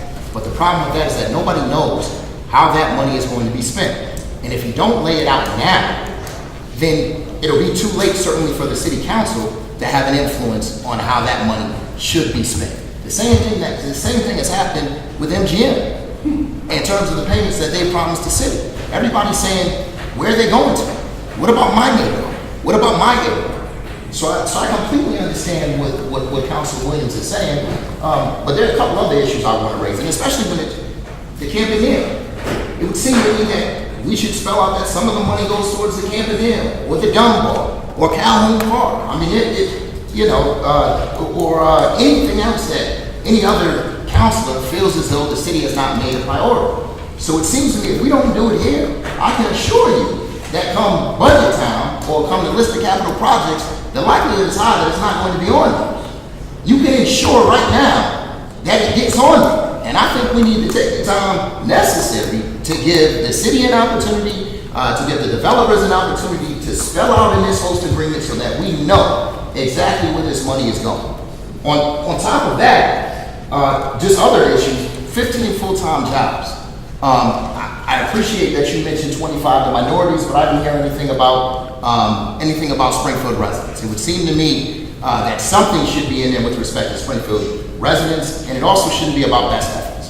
It should be about what we are going to do, along with the minority contract. And I don't know who's involved in the build-out. I don't know what contractors that you're looking to use in this process, but it would seem to me that we should have some assurances in the host agreement that those contractors will be women, minorities, certainly will be from the city of Springfield. Now's the time. On top of that, another thing in the host agreement that caused great concern to me is the fact that you guys are going to have a monopoly for 10 years. A monopoly for 10 years. And you're going to be the only medical marijuana dispensary in this city. That's a problem. So when you look at, when you are the only game in town, you can charge whatever you want. So you have people that need medical marijuana that might not be able to afford what it is that you're charging. So in essence, what they're going to do is they're going to go to their local drug dealer, who in turn probably is going to give them a better price for it. They're not going to have the same benefits that they would get if they were getting them from your facility. And on top of that, who knows? Very well maybe gang involved. The amount of crime that ultimately results from the sale of drugs is certainly something that we don't want to see in our community. So I have a problem with that. On top of that, legalization is right around the corner. And so once legalization occurs, for 10 years, you're still going to be the only facility here. And nobody else can compete. City as well, I have a problem with that. It seems to me that something needs to be negotiated. The $50,000 going to police, I just don't know why. Somebody needs to explain to me why. And I think Councilor Williams mentioned that they're not going to be a part of your facility. So I'd love to have those issues addressed. We might not be able to do it tonight. We might need to continue the hearing to give the developer the opportune time, as well as the city, to come up with a host agreement that is very specific and speaks to the needs of the entire city as well as councilors. Okay. So I think Attorney Antonucci, I think there will be some that are appropriate for you to answer. First, Attorney Moore, can you address the concern about that Mr. Councilor Hurst raised regarding the monopoly for 10 years? I'd be happy to speak to the question. I believe it's Article 3, Section 3 of the proposed agreement that discusses the... Article 3? Article 3, Section 3, I think it's on page 3 of the proposed agreement. It discusses the provisions in the scenario under which the host community agreement will be reopened and negotiations will be resumed to resolve an issue one of the parties may have. One of those points specifically discusses the impacts of this host community agreement and this dispenser. Under that category, you would look at impacts if there wasn't enough, let's say, medical service being provided, or you had a shortage of services. I think was kind of proposed in the hypothetical by Council Hurst. That would be cause for, if the mayor determines so, to reopen negotiations to address that specific issue. There is a clause within the host community agreement, the very correct, Council, that discusses that the city would not be issuing a letter of support or non-opposition to another dispensary operator for a period of 10 years. That provision, again, would be subject to reopening negotiations in the event that such an impact was invested. So I don't know if I would constitute it as a monopoly. I don't think it's quite accurate. Okay. Thank you. I personally, I was not aware of that particular provision. Councilor Bowe. Yes, thank you, Mr. President. Just a couple of points. One point, Frank, which is that Council mentioned lately that Pine Point is on the cusp of that. Pine Point runs to Berkshire, I understand, Brandon Cottage, so that's really right on the fringe to that community. I don't know what the line demarcation, but I don't know where Pine Point is in that vicinity. I understand. Very vicinity. And just, Mr. President, part of the problem here tonight, as I see, is that we don't, and nothing against you, Attorney Negotiator doing a superb job. Thank you. But when they had MGM, they had the Commissioner Police Department was here. The city solicitor was here to explain, because they negotiated this on behalf of us, not you. That's your client. We're their client. I'm very disturbed that neither one of them are here to defend their security. The Commissioner of Police should have been. That's not your fault. And the city solicitor should have been. We don't hear from MGM. This is just as important as MGM, in my estimation. Because I got a point, Mr. President. I don't know if I just said the Commissioner should be here tonight. They might have a great security plan. We should hear from the professional. That's just my humble opinion. Just like MGM, they came down, they defended it, and they gave all this expert advice. And the city solicitor should be here. I mean, he's our lawyer, our chief lawyer. Attorney Moore, you're doing an outstanding job. But the attorney negotiated this on our behalf. And now Attorney Anthony is doing a superb job. On the general fund, Attorney Moore, maybe you can answer this. The money going to the general fund, is it along the same lines as MGM?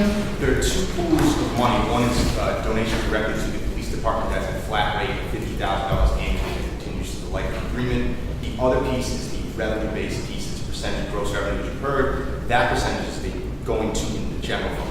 That's correct. And then when Attorney Hurst wrote this up, now when that money is being spent, and they're going to come back to this body, is that correct? Or does it go to just a general fund and they just apply what they want to apply? I think Councilor was correct that the money would go into the general fund and then it would be the same as any other money that Yes, exists so, in the general well, MGM, I felt it was something entirely different. I got a problem with that. Now, what's this $50,000 for? The $50,000 proposed donation to the police department was something the developer proposed to the city in their response to the Phase 2 RFP. That, I believe, and Attorney Tanucci can speak more on his client path, was to give the police department any needed resources they were going to use for education, for outreach, any kind of additional, funds they would need to counteract any potential or actual adverse impacts of the expenses they were proposing. So I don't know if Attorney Tanucci maybe offer any additional comment on that, but I think that's the genesis. So what's the term? It's to the police department because the security was their main concern, and we wanted to make sure that the police department, if they were putting extra time or effort into the entire project, as has been expressed by the councilors tonight, were compensated for their time. So that's going to be for calls, 911 calls, or somebody's on the property and trespass? Yeah, in the event that that was occurred. Yes. And that's on a yearly basis? That's on a yearly basis. And how does that arrive? Is that based upon Negotiations with the city. Are they going to control that area? I'm assuming that they will.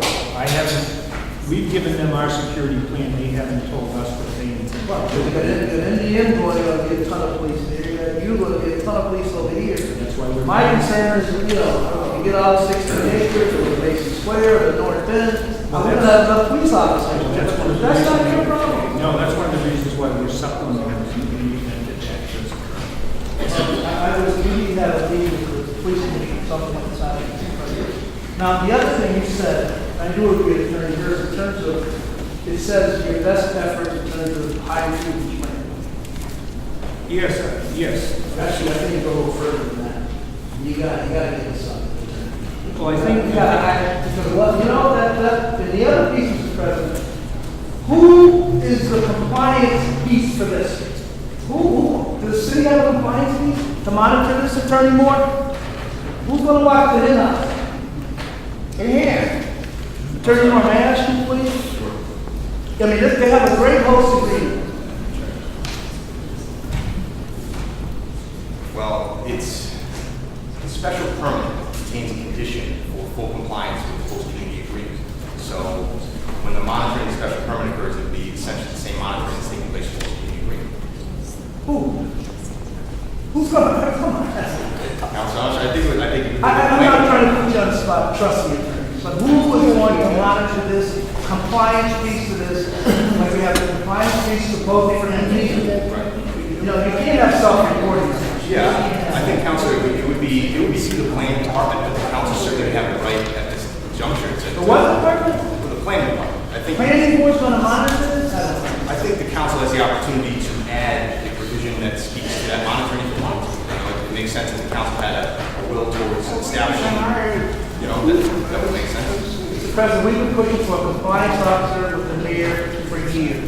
Without a compliance officer, there's a lot of projects in the city that are done, and there's no complaint. Who's watching the in-house? That's, no one cares, just, you know, the folks that they want to. Frank, can you put that with Springfield resident Shelby hired? Well, the problem with that is you said best efforts, and the reason being there may be some positions that require specialty or training or licensing if we can't find something in that regard. CRC, they made a condition, yes, we'll make sure we hire some Springfield people. So they're all specialty jobs here, and no one's Springfield going to get a job. Now, we're going to hire, and say best efforts are given preference to hiring Springfield people. We didn't put that in to least allow hiring people. We left it to allow us the ability, if there's a particular specialty position. The specialty positions I can understand. But if you know how many contractors come down here, best effort, that's a buzzword in America. Well, best effort never ever takes place.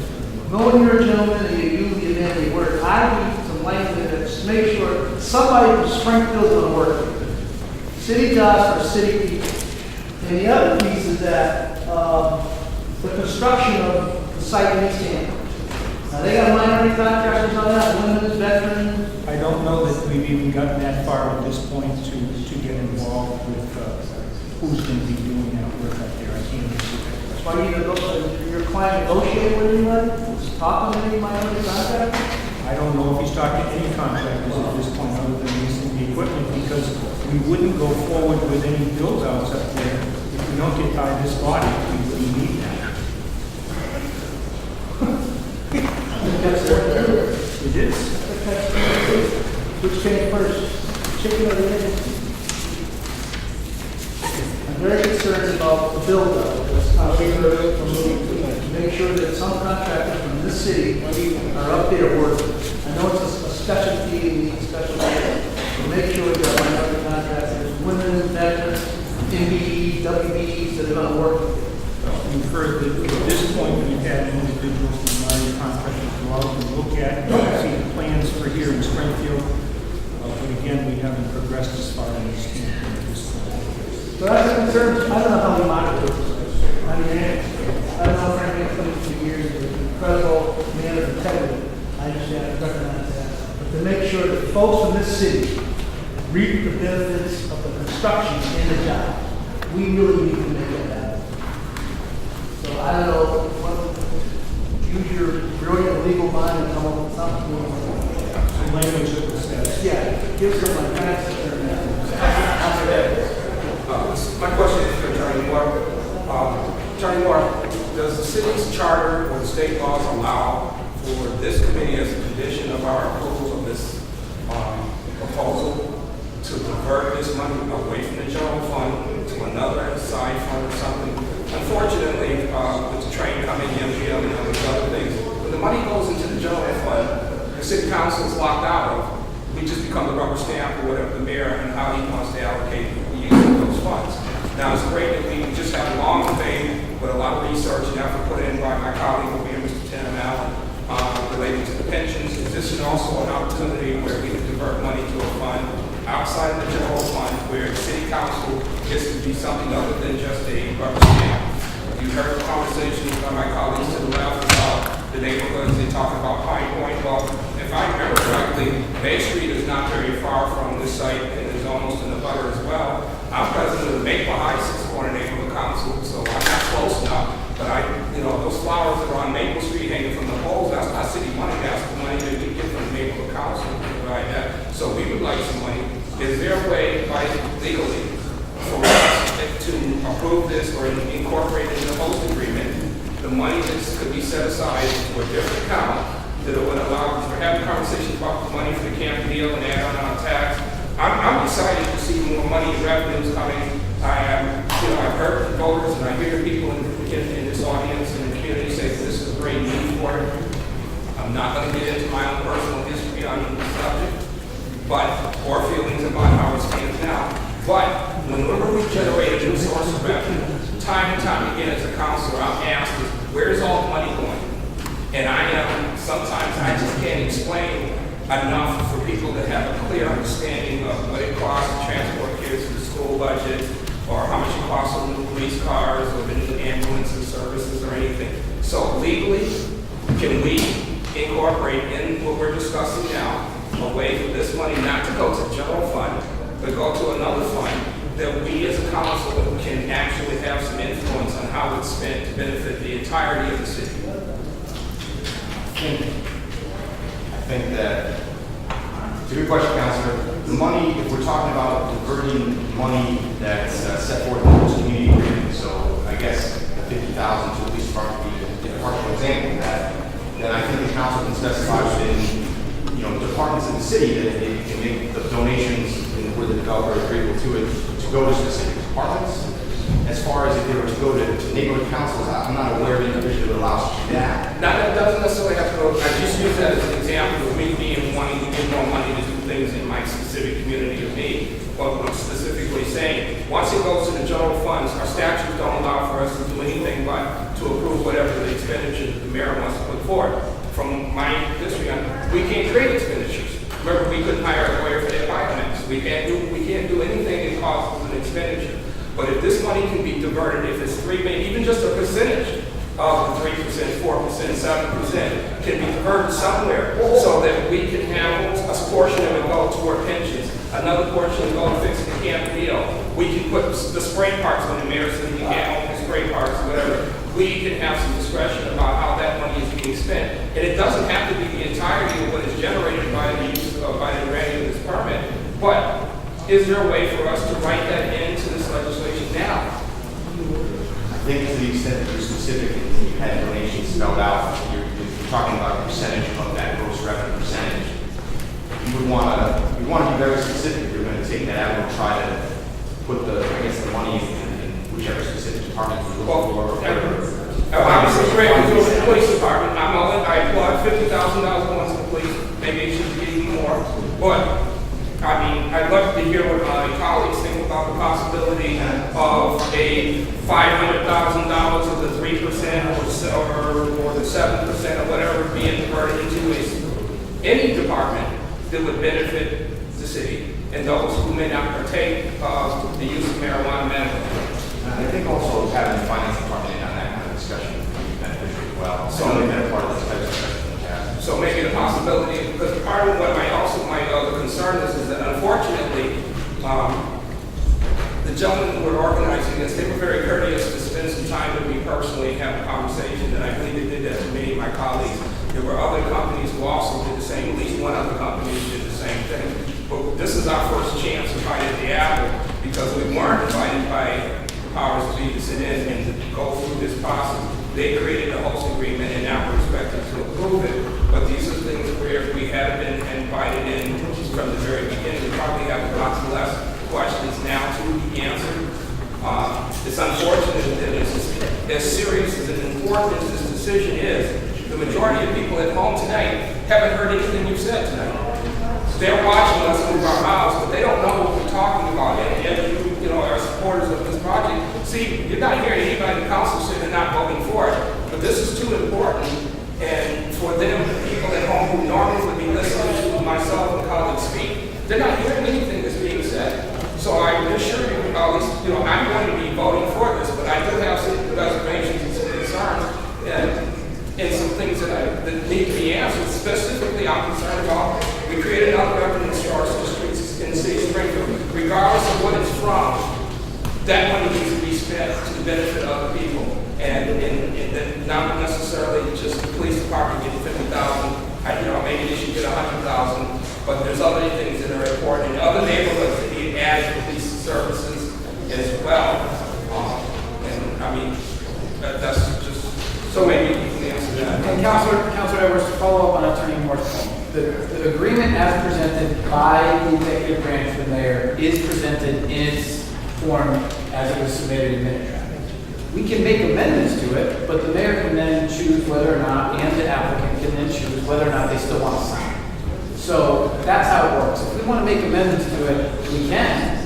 But then that does not necessarily mean it's going to be binding on the applicant and on the mayor unless they later choose to go with this. Well, if there are motions to change it, we can entertain that. The applicants shouldn't care where the money goes, because it's still, once they make payment, why should they care where it goes? So the real fight would be with the mayor's office, and that's what it always comes back to. We generate revenue in the city through taxes, through fines, through permitting, and so forth. But then we don't get a chance, we don't get a say on how we don't create the budget. We only get to cut the budget. This is our bite at the apple. I'm asking, or can we create a way so that we can create a revenue stream so we as a council can actually do more than just say, well, we will approve what the mayor thinks and how the money should be spent. We didn't, it wasn't our idea to spend $1 million to fix the steps on City Hall. But we had a long debate about that because the mayor's office thought that, or his minions thought that was what needed to do. So when do we get a chance to decide what we think is important before it's approved by the mayor and then brought for us for the bonus standpoint? We can absolutely entertain amendments to the agreement for sure tonight. Councilor Hurst. After all the councilors have spoken, I'd like to put on the table a motion to send this to committee so we can have further discussion on it. And just to your question about language, we can play a role. We don't have to approve it until we get something that we like. And if the mayor doesn't give us something that we like, then we don't approve it.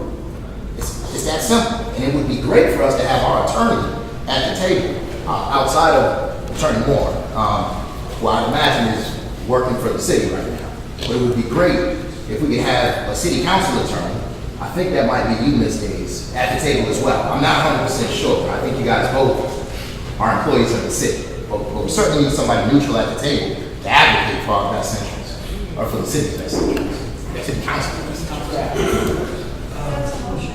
That after everybody has spoken, Mr.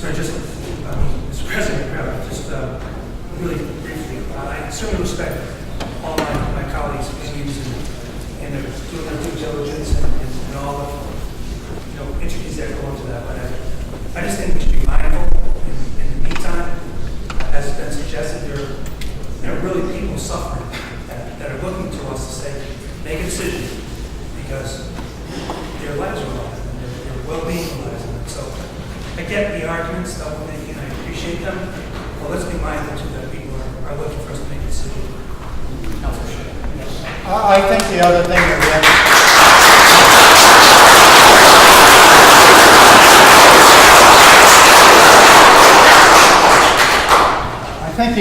we have to keep in mind, and this is more to the council, is that we have to be real careful.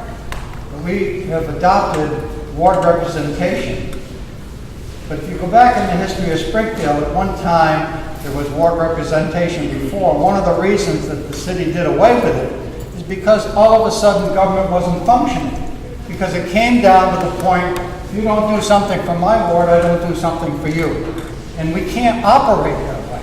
the money that comes in here is for the benefit of the city of Springfield.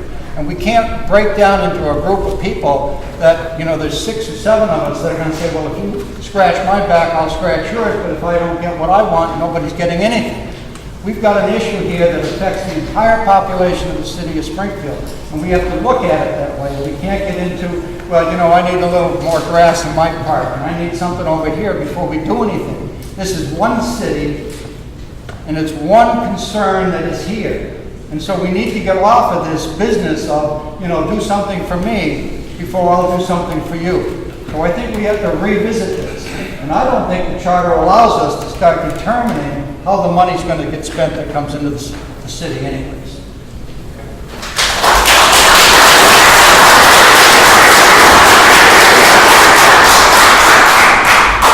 Mr. President, there are a lot of questions up in the air right now, but I think that there are at least 1 or 2 that can be resolved. Judging based on what I heard from the petitioner, their attorney, I heard earlier today that you would agree to having a set amount for minority hiring, which we willing to put that into the host agreement. So you mentioned 25% out of 15 employees, from 4 employees. Would you agree to 33% minority hiring? I think 15% in terms of the number of employees was an approximation. In fact, if you're looking at this penalty, if we don't hire a certain amount. So the number that we put in here was a number which hopefully would avoid us getting a penalty. But we obviously, we probably have something up in more employees.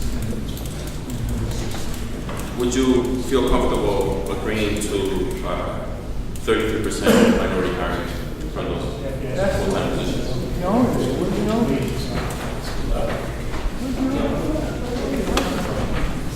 Mr. President, I'd like to make a motion to amend the host community agreement to include that the licensee shall hire no less than 33% minorities for the full-time position. Okay, Mr. Clerk, so we're going to have that motion added as council number.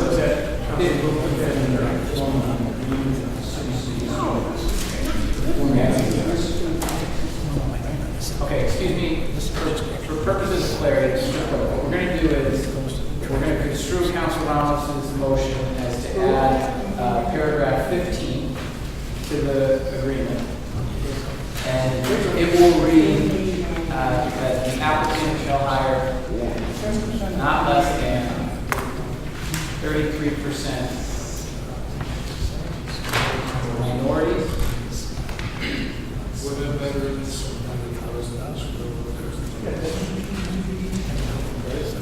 That's the form of the motion, Council? 30%. Okay. 33% minorities. The motion is made by Council Ramos, seconded by Council Gomez. Is there any discussion on the motion? Okay, all those, Council Ramos. I don't have any problem with Councilor Ramos's suggestion, but what about the public? Shouldn't we look at it before we just start slicing and dicing the residents piece of that too? If we looked at how many areas, not a motion, rather than what Councilor Ramos said, minority this many, just look at all word 3. So before, I think Councilor Lane was talking about Springfield residents. As member of the area committee, Councilor Edwards is chair of that, and Mr. Moore, Attorney Moore is on it. But it seems like it would be good to be consistent with what we're doing. Once we take forward on this motion, my next point was going to be in terms of residency. And so we can talk about what we want to put to strengthen the language on residency after this vote. All right, all those in favor of the motion made by Council Ramos, seconded by Council Gomez, say aye. Aye. Those opposed, ayes have it. Council Ramos. So, Mr. President, I'm not exactly sure. I'm with Councilor Williams on this. I'm not exactly sure what type of language we want to use for residency hiring, but this best faith effort language just does not work for me. And so I'll defer to my colleagues if they have a better idea of what they want to put in there. I'm not comfortable with that language. I think it needs to be stronger. Maybe we could talk about a percentage, but best faith efforts just doesn't work for me. Okay, is there anybody that has, any councilors that have any suggestions regarding that provision? Well, they will. Well, wait, be a little bit more specific. We can remove the best efforts language, but we have to replace it with a percentage or some type of. Percentages, they will hire as opposed to they'll use their past that. So whatever percentage. There is no percentage. No, I'll defer to the rest of the council in terms of the percentage. So Councilor Allen. How do you, Councilor Allen? Well, we could go with 1/3 as well on Springfield residents. I was going to suggest that. Councilor Gomez. How many of who work for a Hampton Care facility live in Springfield now? I don't know that number. Several of them. But I want to know directly. Yes.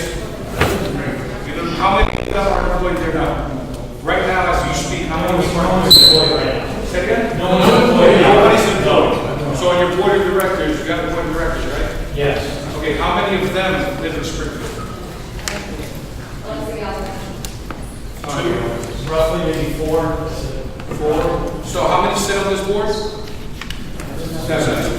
Six or seven? That's like 40%. But they won't be employed by the. No, but let's talk about you have a representative of Springfield, about 40%. Maybe it should reflect the same whoever's on the board as whoever's employed. I'm just using numbers. I'm just trying to figure out how it sounds reasonable that they're going to hire people from Springfield to the direct number. A third sounds fine. I would like to see more. Okay. So we have a proposal for a third. Attorney Antonucci has indicated that that's an appropriate suggestion. Is there a motion to add an additional paragraph 16, to amend? Oh, okay. To amend paragraph number 6, and final draft of the host community agreement. So moved. Okay. So we got to come up with the language. So we're going to say, we're going to delete the words best efforts and replace it with shall hire 33%. Is that the form of the motion, Councilor Williams? Yes, that's Is there a second to that motion? Second. Seconded by Councilor Allen. Any discussion on the motion? All those in favor of the motion, Councilor Marcus? Thank you, Mr. President. What are the qualifications of the staff that will be hired at the different levels of expertise?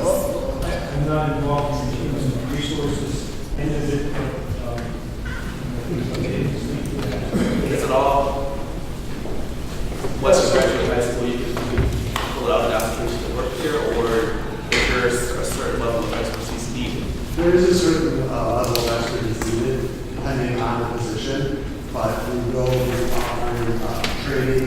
There are some local classes that are online that we're talking about. Thank you.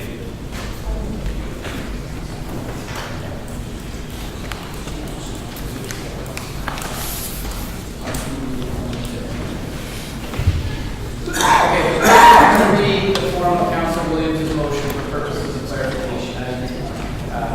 It's difficult to do this on the fly. Do my best, but it didn't come out exactly as it should be, as it should. So, Mr. Clerk, if you can restate the content of the motion.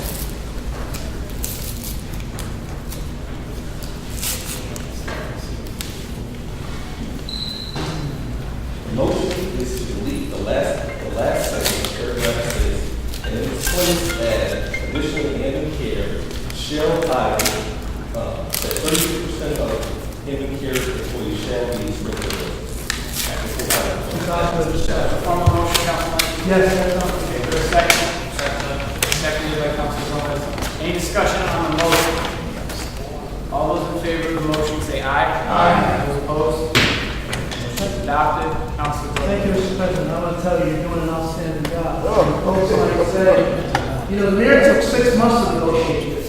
You want us to do it in 2 hours. That doesn't work like that. We're prepared to keep doing this and ask our questions. They want us to vote this tonight. That is just, you know, we'll try to do it. The mayor took months to negotiate. It's not fair. Say in 2 hours, make a decision on something that's important. All these questions. Frank, I got one more thing. In terms of the Ron, where's there? In terms of building the facility, I want to hear from someone from the company as to what they're going to do to incorporate the language we just used, the language we just used, for a job in Springfield. How can we be assured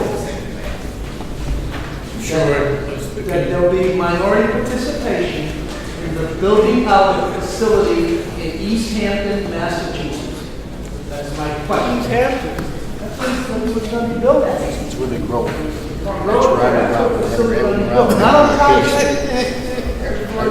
Transport. We have a mechanical engineer, an electrical engineer. They put a plan together for us, okay? Then we will reach out to contractors and ask them to bid on the plan.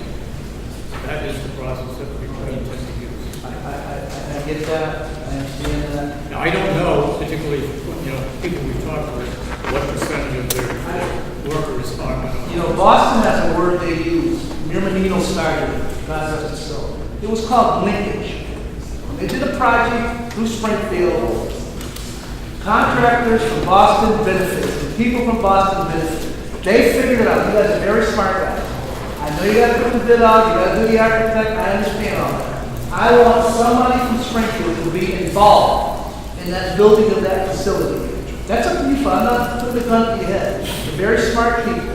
You should figure out how you do it and make it happen. So the folks in this city can benefit of the windfall of the building. Because I would hate for, like Union Station, you heard it on the road. We had all these deals, you go down there, wasn't any minority contractors on Union Station. It just wasn't. And I hate to keep harping on that. We don't have compliance officer in the city, so we have to take you for your word. I know Frank Antonucci is a very reputable attorney. I know he's going to make you stick to whatever you say you're going to do. I just think we need more than just, we're going to do something. We need something. The economy, what we need to do. Are you looking for some suggestions?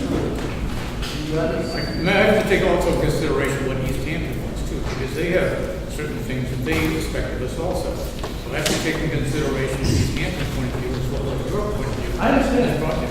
Right now, I'm worried about complex. Sir, I'm worried about Springfield, Massachusetts. And we will work to help Springfield, particularly in the project that they're cottage. And I think in East Hampton, we're going to bid it out to plenty of Springfield contractors as well. I'm sure that some of them will be awarded contracts up there without final plans and without exact percentages. But I mean, if you have a suggestion on it. The good thing about this, it's a private deal. It's not a government deal. You don't have to have set aside, you don't have to have goals and objectives. It's a private deal. Private deals get done all the time. You guys are very smart guys, so you need to make sure that there's minority participation on this project. This is not a government where I put the gun to your head, got to go to the Supreme Court. This is a private thing. You can do whatever you want to do, and I understand it. That's all I'm saying. So I want to be clear on it. That's our plan, 100%. There will be minority contractors involved. So if this thing is voted tonight, then how do you attorney? Because I'm going to say, we don't have a compliance officer, I'm going to act like one. I'm going to mind an MGM, I'm going to mind business. See, there's a lot of jobs coming from Springfield. Our folks are not, the city folks are not benefiting. They just aren't benefiting like they should be. Yeah, we've got minority contractors over here tonight that have already spoken, so they already are actively, looked at preliminary plans and looked at, bidding on them as well. So we get final plans. You're talking the right talk now. Yeah, And we assume that they will be looking at the plans in East Hampton. Yeah, well, it's East Hampton. They've already looked at the plans in East Hampton. They've already To me, without this, there's no East Hampton. Without this, there's no East Hampton. This is the linchpin, so to speak. And I just want to make sure, I got to protect it. I hear it all the time, I go to the streets, Mr. Williams, they get all these projects and money never funnels down to people on the street. I mean, qualified, they got to be qualified, bona fide, licensed, all that. You do that. I'm not saying you should hire any time. There's a lot of qualified people in Springfield who are not working, and they need to be working. I have to look out. I got to protect the interests of the taxpayers of this city. So I'm just saying that, Frank, I'm going to deal with you, because you're the lawyer. Anything you've seen tonight as we agreed to certain things. Frank, I've been dealing with you for 25 years. You want to be a good neighbor and check with me. We've been doing this for 25 years. Let's do the one step. So because I mean, the contract is already called, and we have to make sure. And I'm gonna be working with you and your team to make sure, I'm not telling you who to hire who you want to hire. They gotta be people who reflect the population of Springfield, Massachusetts. We're already involved with minority contractors and then continue. I can take that to the bank if you say that. Thank you. Mr. President, that's it. Council Wall. Mr. President, I have a question for Attorney Moore.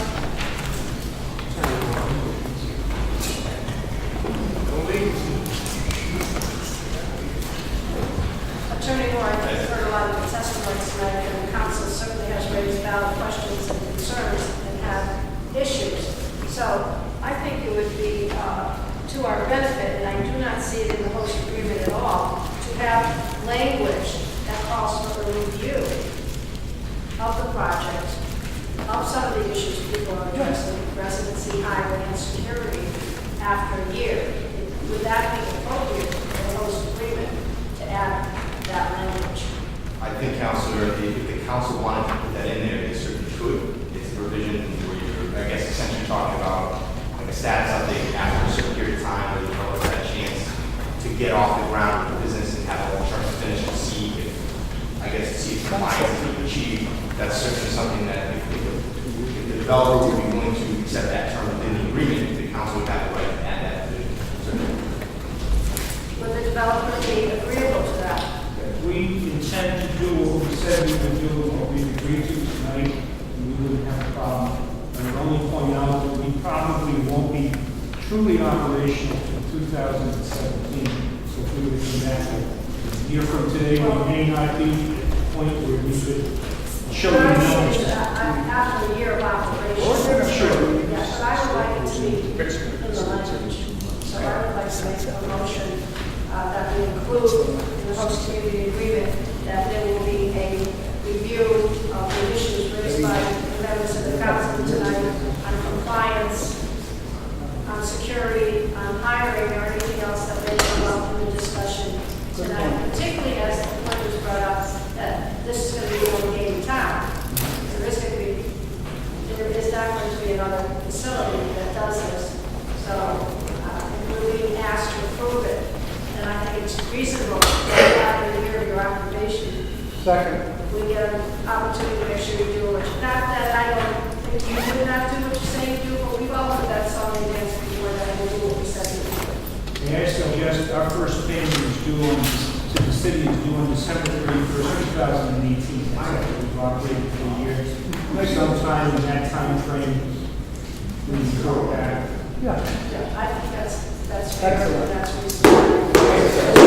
So, Counselor, is the motion to insert a new paragraph numbered 16, which states the petitioner shall appear before the city council in the After the first year of operation, obviously, first quarter of 2019.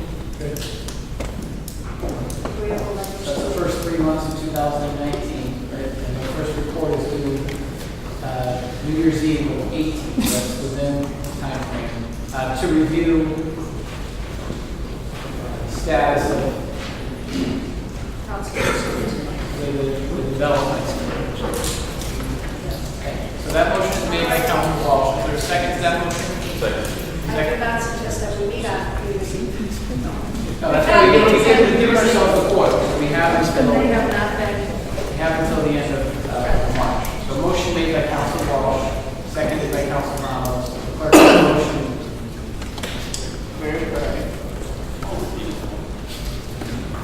Okay, so repeat. This is a new paragraph 16, inserted, and it shall say, the developer shall meet with the city council in the first quarter of 2019 to review the status of the development. Motion made by Councilor Walsh, and I forgot who second. Councilor Ramos second. Councilor Woods on the motion. Just on the motion, you know, sometimes we call it sunset provision. which is the sunset provision provides the council ability to review something at the time the manner the council suggests. And I want to make sure that the council is aware that this is not a sunset provision. We can entertain that, but I think personally that would be extremely unfair to the applicant because they're going to be building this thing. They got to know that they've got the permission. So this would just require a status update of where they stand based on their development application. So motion made, properly seconded. All those in favor of the motion say But, Mr. aye. President, but in terms of all the other hiring and the construction, I went on to wait for a year because it's that. I mean, they're going to be building this, I guess, next month, right? Tuesday, I guess I'll do that in terms. Okay, all those in favor of the motion made by Council Walsh, seconded by Council Ramos, say aye. Aye. Those opposed, okay. Passes. New paragraph, item number 6. Any other discussion from the council? Council Ramos. Mr. President, I just want to say that this is a very important issue for our city. This is just the second host committee agreement in recent memory that we had to negotiate. It's unfortunate, it's not fair to people at home. Not only are they not able to hear the meeting, they can't even see the meeting. I was told that the meeting is not even being aired at all. But I just want to say that the reason why we ended up in this position is because, once again, the administration has failed to get this very important issue before us in a timely fashion. Had they brought this before us, say, in the month of May, in the month of April, we would have had the opportunity, if we chose to send this matter to committee, have further conversation on it, and probably take a vote on the very next week, because we meet 3 times in May and in April.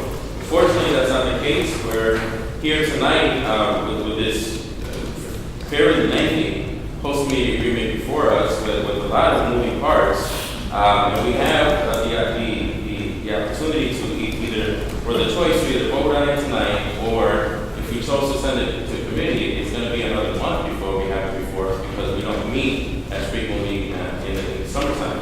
And so I just wanted a point of information, had this been brought before us a few months ago, we wouldn't be in this position. I'm sure that someone must have had a city council calendar in front of them and see that the city council meets more frequently during certain months, and they should have made an effort to have this before us a little bit earlier than this.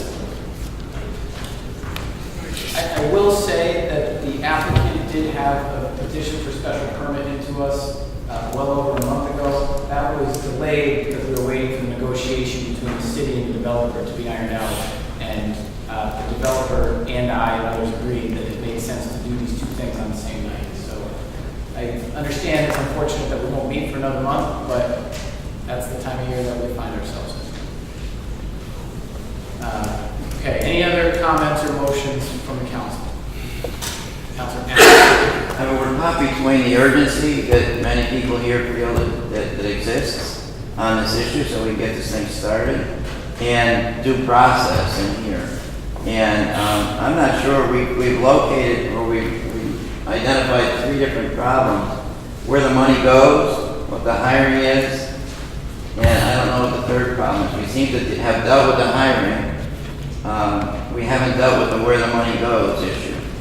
I didn't hear any other issues, but I would propose that due to the urgency, we just stick with it and just deal with that tonight.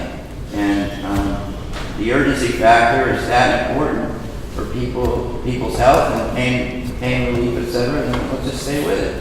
Resolve it. I find it unfortunate that we're up against the wall time-wise, but I also find it something that obviously we got a lot of people here, been here all night with us, and we're stuck on it, but why not push through and do it? That's I don't know what other issues there are besides developing some sort of fund that the city council or somebody has some control over. The money that just go into the general fund. We can figure that out. That's a good point that Councilor Allen raises, and I think we have dealt with some of the issues tonight. Could we take one portion of it and refer it to committee to vote on all of them tonight? We cannot break the agenda item up. We can make amendments, but you can't approve a portion of the agreement and not do it. So you could not, the distribution. You can change the agreement, which we've been doing, Well, and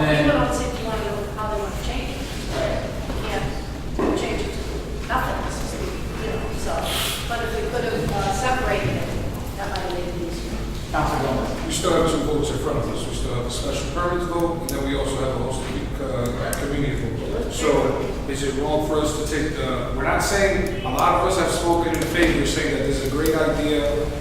I'm totally for it, but it's the host agreement that has the question. Can that be sent to committee is the question. I think that's what the question is. Is that what we're proposing here? Because the special purpose, that's what they need to at least get the ball rolling. The host agreement is what basically is delaying most of us, if I'm right.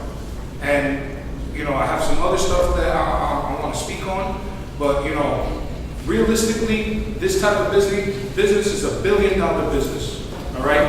This is $1 billion business, no matter how you cut it, wherever you put it on the planet. And you guys have 10 years, no matter how they worded it, 10 years that you guys are going to be the only one, not a minority person. There was a minority person that was in the running for this type of business, and in 10 years, they're not going to have the ability to be part of this type of business. So this is the kind of vote that we were up against, all right? When the Carnegies made steel, when Rockefeller was pumping gas, getting oil, this is the only time a person of color can find this opportunity again to get involved in the process to make money. Correct me if I'm wrong, there's a law in Massachusetts that once a dispensary is put into a city, the people that grow at home can no longer grow at home, if I'm wrong. So then you guys are proposing that you're going to grow in East Hampton. Fine. How are we to know, because it's a cash business, how are we to know what you grow over there and what we can account for? Not saying that you guys are not legitimate, you guys got years of experience, fine. But you know what? I wasn't born yesterday either. And if I don't speak for my people, because you know what, I come from the poorest neighborhood in this city, still live in the poorest neighborhood in this city, and that's why we're making these amendments, to make sure that we have an opportunity to at least be a part of your staff. Not to be an owner, not to be part of the process of, you know, come on, let's be real. What's the prospective income once you open? It's peanuts to what you're offering. Fact of the matter is this. Like, this fine gentleman that's not seated there, we have to do our due diligence. We have to sit here and ask these hard questions. Yes, I have a family at home. Yes, I got the text messages. Where are you? Why aren't you home yet?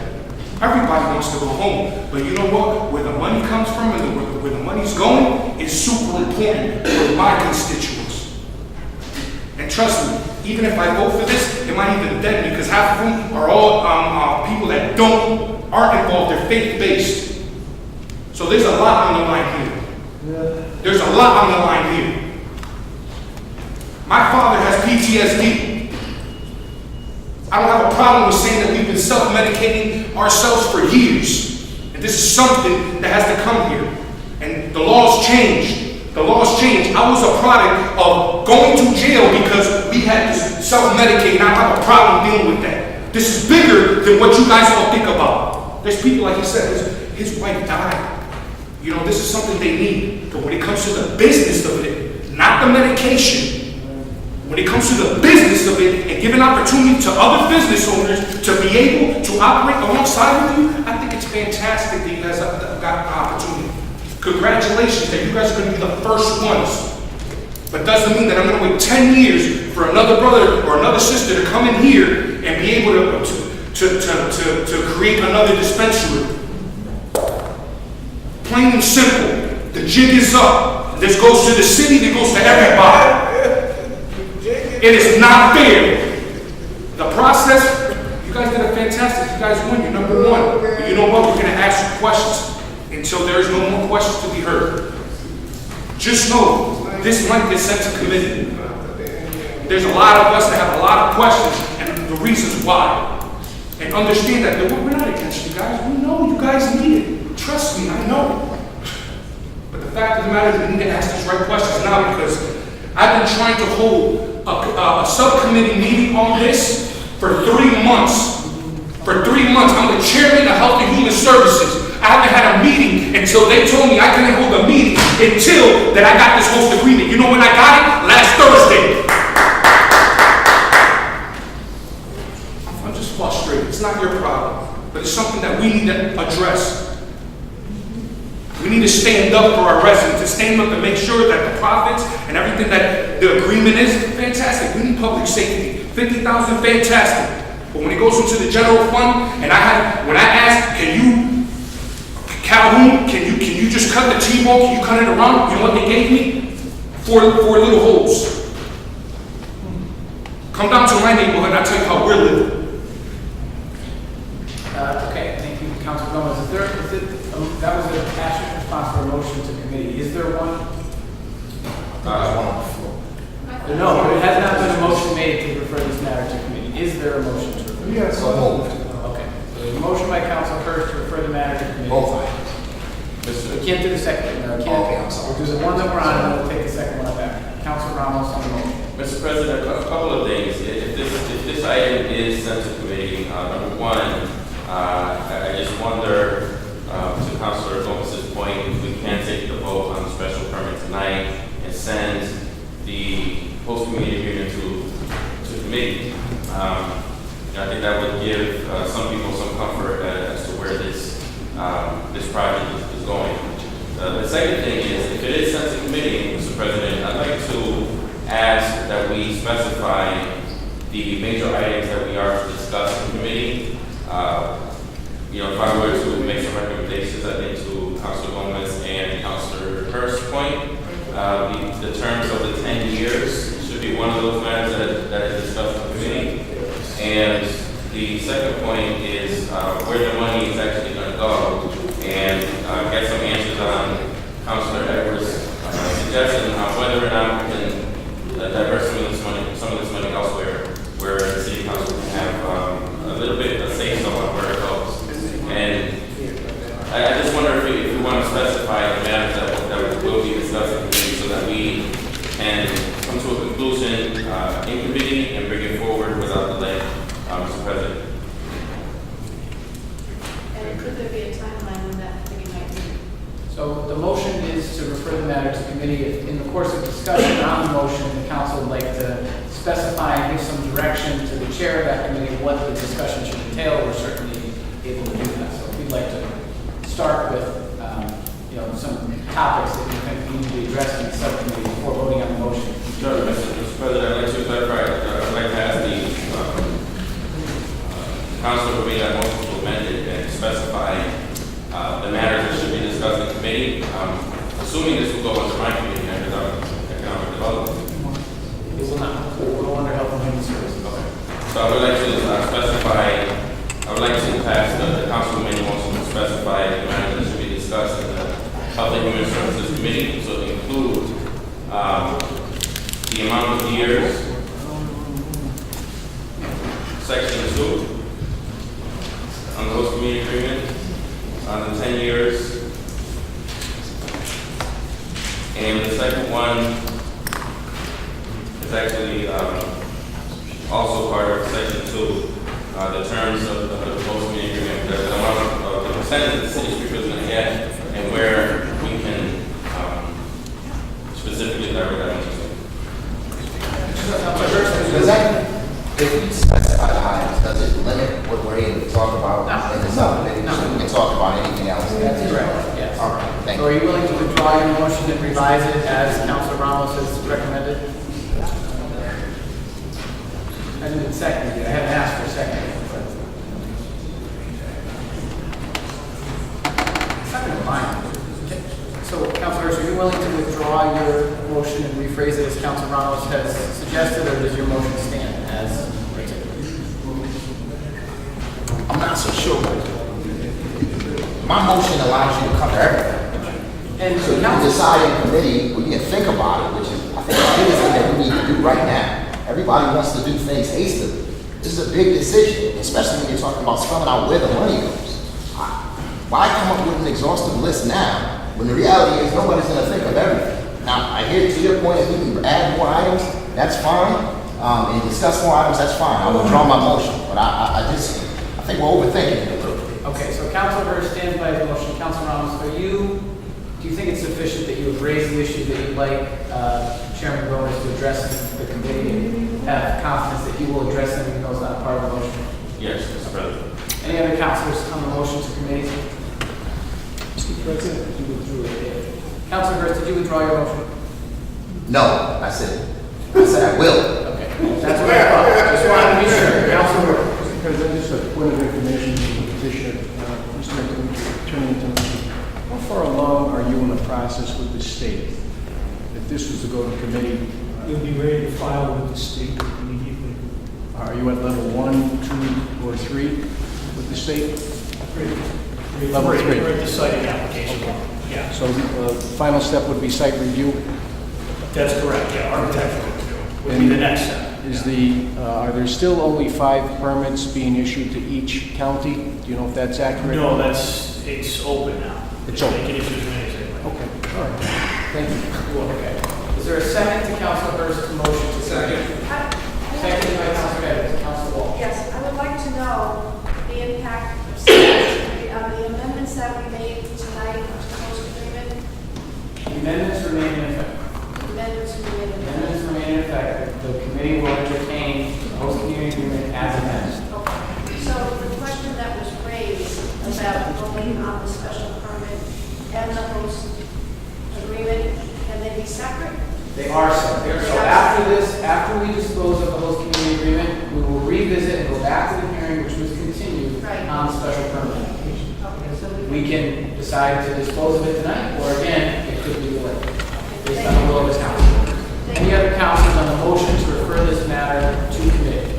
Councilor Allen. So my question would be, if we do put this in committee, can we still vote yes on the special permit? Yes, you can. And what would happen at that point for the petition? That vote would result in the issuance of a special permit, and one of the conditions of the special permit, as recommended by the planning department, is that the approval is conditional upon the approval of a host community agreement. So they would have a permit that would be no good until we disposed of the host community agreement. So it doesn't accomplish what we like. There's one motion on the floor. Well, let's move that. Okay, is there a second to Councilor Twiggs' motion to move the question? Second. Okay, that requires 2/3 vote. All those in favor of moving the question, say aye. Mr. President, one No. question. Is that He's not moving the question as to whether or not to refer the matter to committee. All those in favor of moving the question, say aye. Aye. Any opposed? Okay, so Mr. Clerk, no more discussion. Please call the roll. I will do a roll call for this. Referring this matter to committee. Mr. President, may I just make a clarification? You may. If we don't, Very patient, thank you. if we don't get the special permit and the host agreement, we're at a roadblock. These people you heard from tonight will be meeting weeks, maybe months later, while you debate with the executive office as to who has the authority as to what to do with the money. I understand that, and I understand the council's position, and I sympathize with you in that regard. But can we make a practical decision? How about escrowing the money that we paid you until you work that out with the city?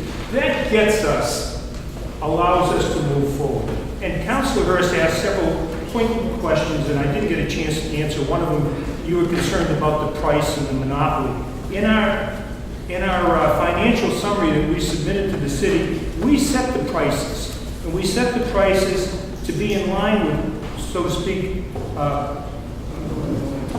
back alley deals, it's referred to as black market prices, in order to minimize the fact that that would happen. We put specific prices down what we're going to sell. We're not going to gouge people. We're not that kind of an operation. As far as being monopoly, there are 4 operating marijuana dispensaries, or 3 and 1 proposed that's been approved in Amherst. There's one in Northampton. I believe there's going to be one in Chicopee fairly shortly. The gentleman's here. So we're in competition. We're not a monopoly. We're competing with other people within drive time of Springfield. So we're not a monopoly. Secondly, you made a good point, Councilor Hurst. You indicated recreational is just around the corner. Well, where does that leave us after our $1.7 to $2 million investment that we're making? If it's right around the corner, we're taking a big chance. We're putting out $1.7 to $2 million. We're being put in a position where we've got competition which is up and running and ahead of us at this time in terms of operation.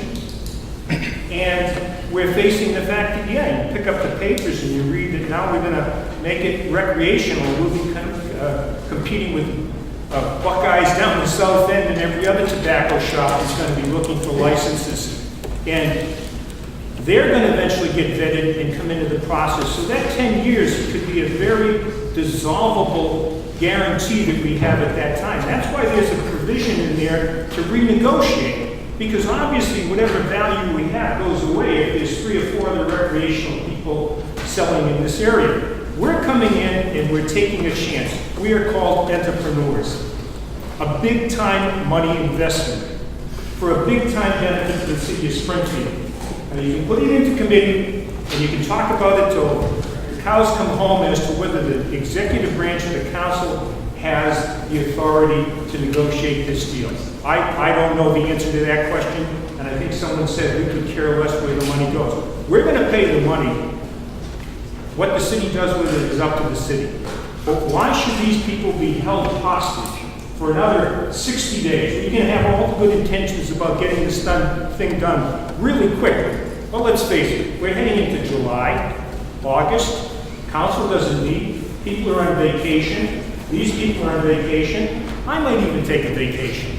There's going to be problems getting together to get this thing over with. We've waited long enough. The issues you have, where does the money go? That's not our issue.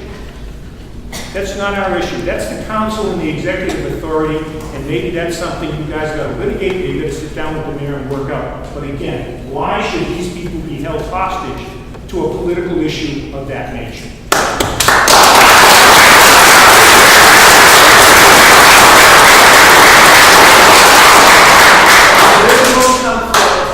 I just gave you a little bit of leeway, so I'm going to take some back. With respect to the provision regarding non-competition in terms of the city issuing other letters of support or non-opposition in that 10-year period, the CMRs and the regulations that DPH and the state have issued with respect to this subject clearly articulate, and I'm surprised to hear tonight that you're proposing to have no other competition in Springfield for 10 years. That's the first I've heard of it. Clearly articulates that one of 2 entities, option A or B, and is clearly spelled out in the DPH forms, can issue a letter of support. One is the executive, and the other is the city council. So you are asking us tonight to bind ourselves not to issue a letter of support to any other medical marijuana dispensary in the course of the next 10 years. I just want that to be clear. Is that the case?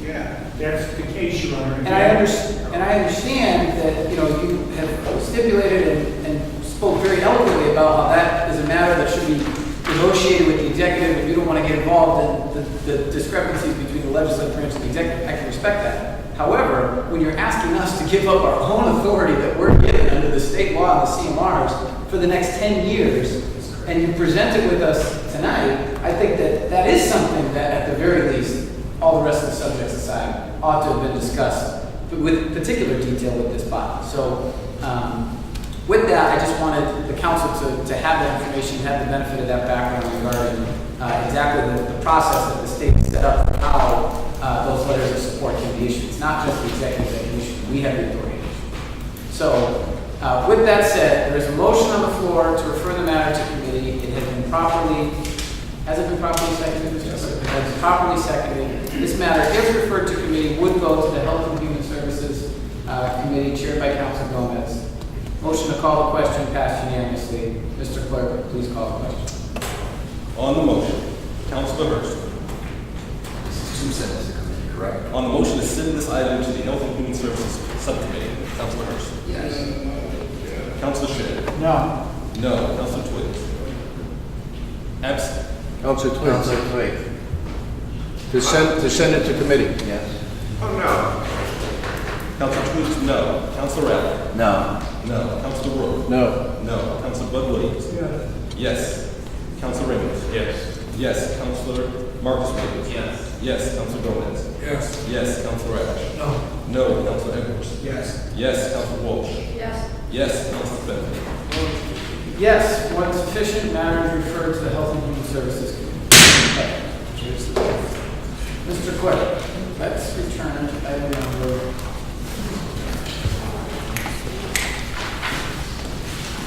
11, continued special permit hearing. Reopen that Clerk, all the items and pick up where we're at.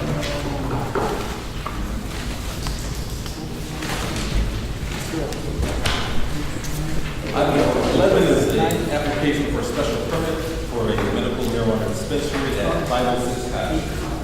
Okay, so councilors will recall that we have closed the, as of right, public testimony to this hearing, but the hearing is still open.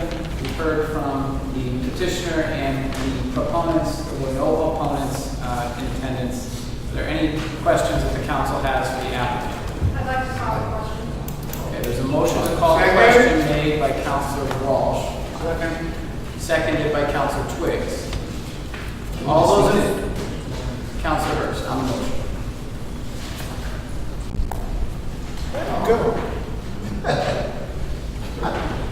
I would like to make a point before, a very quick point before you make your motion, if at all possible. I don't withdraw till the point is made. Okay, so there's a motion, with the second has been withdrawn. Is there a second to Councilor Walsh's Which, motion? until the- Is there a second to Councilor Walsh's motion to move the question? Yes. Okay, second by Councilor Edwards. All those in favor of Councilor Walsh's motion to move the question, which would stop debate. After that, I'm going to close the hearing, and we're going to go to a vote. All those in favor say aye. Aye. Those opposed? Okay. Mr. Clerk, we're going to close the public hearing. Call the question on the special permit. On granting a special permit to operate a medical marijuana dispensary at property on 506 Cottage Street. A yea is in favor, a no is against. Councilor Hurst. No. No. Councilor Shay. Yes. Yes. Councilor Twiggs. Yes. Yes. Councilor Ray. Yes. Yes. Councilor Wood. Yes.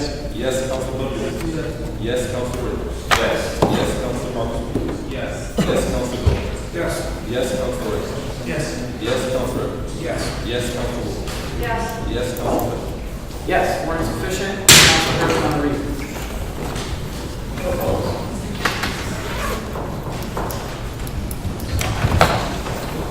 The specific site is an appropriate location for such a use, structure, or condition. The use as developed will not adversely affect the neighborhood.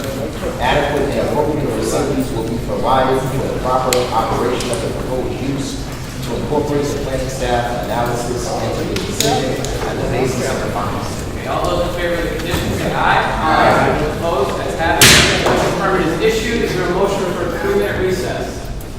Yes. Your motion made by Councilor Edwards. Is there a second?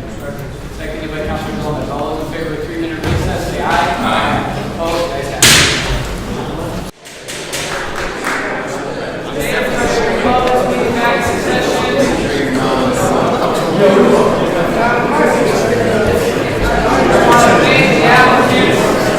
Waiting very patiently to have your petition heard.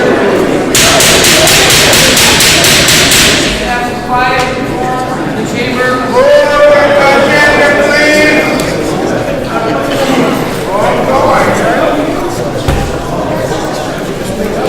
Okay, Mr. Clerk.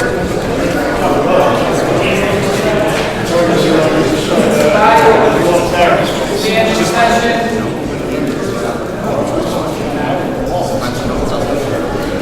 Last call.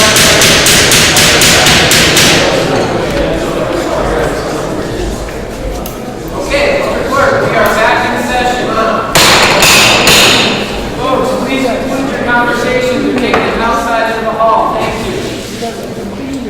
Item number 13 is a application for a special permit to renovate pre-existing non-conforming commercial use at 232 Orange Street. Mr. Shea. I'm going to move to continue that as the party is still haven't been able to get together with the local civic association. So, second. Okay, motion made to continue item number 13, seconded by Councilor Williams. All those in favor of continuing item number 13, say aye. Aye. Opposed? That was the best item I've had in 3 years as council president. I gotta drag them out of you guys. That one was loud.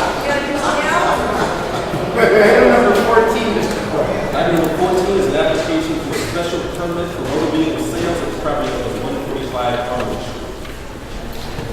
Hi, thank you. My name is Matt Bassam. Came here last month, asking for your approval for the special permit at 145 Army Street to sell motor vehicles. You guys recommended that I get a recommendation from the McLean Neighborhood Council. I have received that recommendation from the McLean Neighborhood Council. So now I'm here today to see if we can get that item. Mr. President, as you would recall, it was I who suggested that we put this matter on hold until such time as the plaintiff has a chance to meet with the McKnight Council. It is my understanding as of this day that the McKnight Councils have met, has vetted the individual, and approved said individual. And so I stand here to propose that such business be allowed and no further discussion is necessary. Second. Okay. Can't close the hearing until we at least offer the opponents a chance, if there are any, to be heard. But we will take this recommendation. Sir, thank you very much. Is there anyone else wishing to speak in favor? Okay, that's going to close this portion of the hearing. Anyone wishing to speak in opposition? Okay, hearing none, that closes this portion of the hearing. And the hearing, Mr. Clerk, you can please call the roll on approval of the special permit. On approving the special permit, Councilor Hurst. Yes. Councilor Shea. Yes. Yes. Councilor Toys. Yes. Yes. Councilor Allen. Yes. Yes. Councilor Yes. Wood. Yes. Yes. Councilor Williams. Yes. Councilor Ray. Yes. Yes. Councilor Martin. Yes. Yes. Councilor Gomez. Yes. Yes. Councilor Ray. Yes. Yes. Councilor Ray. Yes. Yes. Councilor Wall. Yes. Yes. Councilor Finn. Yes, more than sufficient. Council Hurst on the reasons. The specific site is an appropriate location for such a use, structure, or condition. The use as developed will not adversely affect the neighborhood. Adequate and appropriate facilities will be provided for the proper operation of the proposed use to incorporate the planning staff analysis and the decision as the basis of the findings. All those in favor of the condition say aye. Aye. Opposed? Ayes have it. Permit approved. Congratulations. Thank you for joining the neighborhood council. Item number 15. Item number 15 is a request for a special permit to amend the existing special permit for a driveway service oriented window, amend condition 9 for 400 Cooley Street. Anyone wishing to speak in favor? Thank you, sir. Please come forward. State your name and address, please, for the record. I'm John Joe Williams, Director of Operations for the Burger King on Main Street. This is Edward Maldonado, who's our general manager at this particular time. We've been up there 11 years now. We've been a good community neighbor. We're looking to extend our drive-through hours on Thursday, Friday, and Saturday night until 2 o'clock in the morning. Today we are in front of Walter Gould and the Outer Belt Civic Association. We speak to the council. Thanks, Paul. Good evening. Walter Gould, 1336 Allen Street, Springfield. I'm here tonight representing the Outer Belt Civic Association as president. Mr. Williams came before us on the 30th of May, requesting originally 7 days a week at 2 a.m. After some brief discussion regarding safety and regarding other permits that are in that mall that are closing earlier than that, the only thing we have in the mall that's open that night is Christmas, which sits further in the back of the mall. A compromise was issued or suggested about going from Thursday, Friday, Saturday to 2 a.m. Mr. Williams said he could live with that. So the hours of operation you have in front of you, suggested by the planning department, and Mr. Williams just suggested to you, are what was compromised that night. So we're also happy to see that condition number 17 on the original permit is still intact. That's for the Outer Belt Civic Association for a 6-month review or sooner if necessary. We don't anticipate a problem, but it kind of gives the petitioner and the association, the neighborhood, a little chance to have a little bit of leeway in case something should come up. Thank you, Council. Anyone else wishing to speak in favor? Anyone wishing to speak in favor? Seeing none, that closes this portion of the hearing. Anybody wishing to speak in opposition? Anyone wishing to speak in opposition? Okay, seeing none, sir, are you here to speak in opposition? No. Okay. Seeing none, that closes this portion of the hearing. I would like to make an amendment. I just want to make sure I get it in at a time. I would like to add an amendment consistent with what Walter Gould just mentioned, that there be a 6-month review of this with the Outer Belt Civic Association. So if the special permit is granted, or the approval is granted, that there be a 6-month review. It was in the original conditions that were kind of just wrapped into item 1 here, all conditions. So this is just to add it as condition 5, that there be an opportunity for them to come back. Okay, Mr. Clerk, so the motion is to add condition number 5, which requires that the applicant meet with the Outer Belt Civic Association after 6 months to review the special permit. Is there a second to that motion? Second. Seconded by Council Ramos. Councilor Williams on the motion. I agree with it. Then if they have a meeting and findings, what happens? They come back to this body, do they, that's what I'm trying to Just say. requiring the meeting, so if they had findings, they could come back, and Okay, I if we mean, wanted to, we could open up the hearing again. I'm sure that's why Walter wants to be able to have meetings, make sure they're doing the right thing. Yeah, I mean, theoretically, if they made a negative recommendation to us, we could move to revoke the special Okay. permit if there was grounds. All right, I want to make sure. Okay, so the motion is made by Councilor Allen, seconded by Councilor Martin Williams. All those in favor of the amendment, say aye. Aye. Opposed, it's unanimous. In favor to close the public hearing. Mr. Clerk, roll call please on the special permit as amended with condition number 5. On granting special permit, Councilor Hurst. Councilor Hurst. Yes. Yes, Councilor Shay. Yes. Yes, Councilor Twiggs. Yes. Yes, Councilor Allen. Yes. Yes, Councilor Rowe. Yes. Yes, Councilor Goodwin. Yes. Yes, Councilor Ramos. Yes. Yes, Councilor Marcus. Yes. Yes, Councilor Goodwin. Yes. Yes, Councilor Yes. Ash. Yes, Councilor Hurst. Yes, Councilor Walsh. Yes. Yes, Councilor Fenton. Yes, more than sufficient. Councilor Hurst on the reasons. The specific site is an appropriate location for such a use, structure, or condition. The use as developed will not adversely affect the neighborhood. Adequate and appropriate facilities will be provided for the proper operation of the proposed use. To incorporate the planning staff analysis into the decision at the basis of the finding. All those in favor of the condition say aye. Aye. Those opposed? Special permit amendment is approved. Do we have a motion to take item number 17 out of order just because it requires 2 steps? Motion. We have a motion made by Council Edwards. We have the same petitioner though. We can't take item, because we want to take second and third step on item number 17, we can't take them right in order. So, Motion's been made. motion made by Council Edwards, seconded by Council Twiggs. All those in favor say aye. Aye. Number 17. I'm taking a second step on an amendment to chapter 270 of the Springfield City Ordinances. This is an ordinance regarding a moratorium on pawn shops. Okay, everybody familiar with the moratorium on pawn shops? This is another 2 years, Mr. Clerk? That is correct. Okay, all those in favor? Aye. Or is there a 3-year moratorium? Okay, so 3-year moratorium, right, Mr. Clerk? That's correct. Okay. All those in favor of referral to the committee on enrollment, say aye. Aye. Those opposed? Ayes have it. And then we're going to take third step after this. Mr. President, I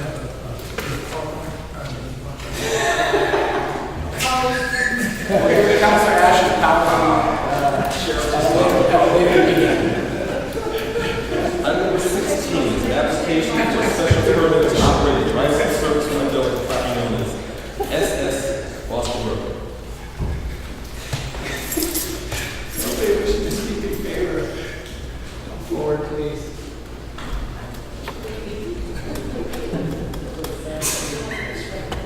If you have a PowerPoint, we'll ask that you say that. Okay, anybody wishing to speak in favor, come forward, introduce yourself, sir, please, and state your case. My name is Peter LaPointe. I'm the project manager for the Coldust Group. We have offices at 1259 East Columbus in Springfield.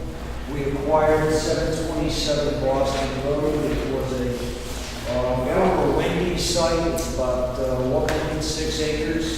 We're here this evening for request for approval of a special permit which will allow Burger King to build a facility and open at that location with a drive-through. Thank you, sir. Anyone else wishing to speak in favor? Okay, seeing none, that closes this portion of the hearing. Anyone wishing to speak in opposition? No. Seeing none, that closes this portion of the hearing. Mr. President, I do a motion to approve the special permit as presented. Okay, second. Motion so made and seconded. Mr. Clerk, please call the roll. Just on the motion, can you speak? I mean, I just haven't made the fine point neighborhood council's meeting, they made a presentation with Frank Carcino. I think the citizens council overwhelmingly supported this project. And so even the good neighbors, the old Wendy's, the first Wendy's actually, it's take an eyesore out of Boston. Thank you. Mr. Clerk. On grant of special permit, Councilor Hurst. Yes. Yes, Councilor Schiff. Yes. Yes, Councilor Stewart. Yes. Yes, Councilor Rex. Yes. Yes, Councilor Wood. Yes. Yes, Councilor Bud Williams. Yes. Yes, Councilor Ray. Yes. Yes, Councilor Marcus. Yes. Yes, Councilor Gold. Yes. Yes, Councilor Reddish. Councilor Reddish. Yes. Yes, Councilor Evans. Yes. Yes, Councilor Walsh. Councilor Wall. Yes. Yes, Councilor Bennett. Yes. First, on the reason. Specific site is an appropriate location for such a new structural condition. The use has developed not adversely affect the neighborhood. Adequate and appropriate facilities will be provided for proper operation and road use. To incorporate the planning staff analysis input and decision at the basis of the findings. All those in favor? Yes.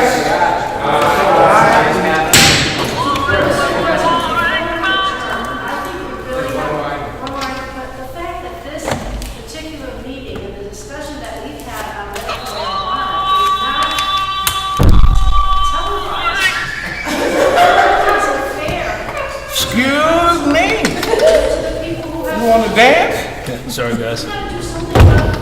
You can't ever, you can't speak. Tonight was a very difficult night. Focus Springfield does a fabulous job of working with us regularly. We're going to make sure we get it addressed. It was too bad that it happened on tonight's meeting. I agree. Nobody did it on purpose. Okay, Mr. Clerk, everybody, hang on. One last thing. Mr. Clerk, item number 17. I'm taking first step of amending chapter 270. Okay, be ordained. This is the 3-year moratorium. Mr. Clerk, roll call, please. On ordaining the amendment to chapter 270. Thank you. Councilor Hurst. Yes. You're welcome. Yes, Councilor Schiff. Come back next year. Yes, Councilor Twiggs. Yes. Yes, Councilor Schiff. Councilor Allen. Yes. Yes, Councilor Yes. Yes, Councilor Bud Williams. Yes, Councilor Rickles. Yes, Councilor Marcus. Yes, Councilor Gold. Yes, Councilor Reddish. Councilor Reddish. Yes. Yes, Yes. Ordinance official ordinance is approved. We are going to be in recess, ladies and gentlemen, until July 18th. July 18th will be our next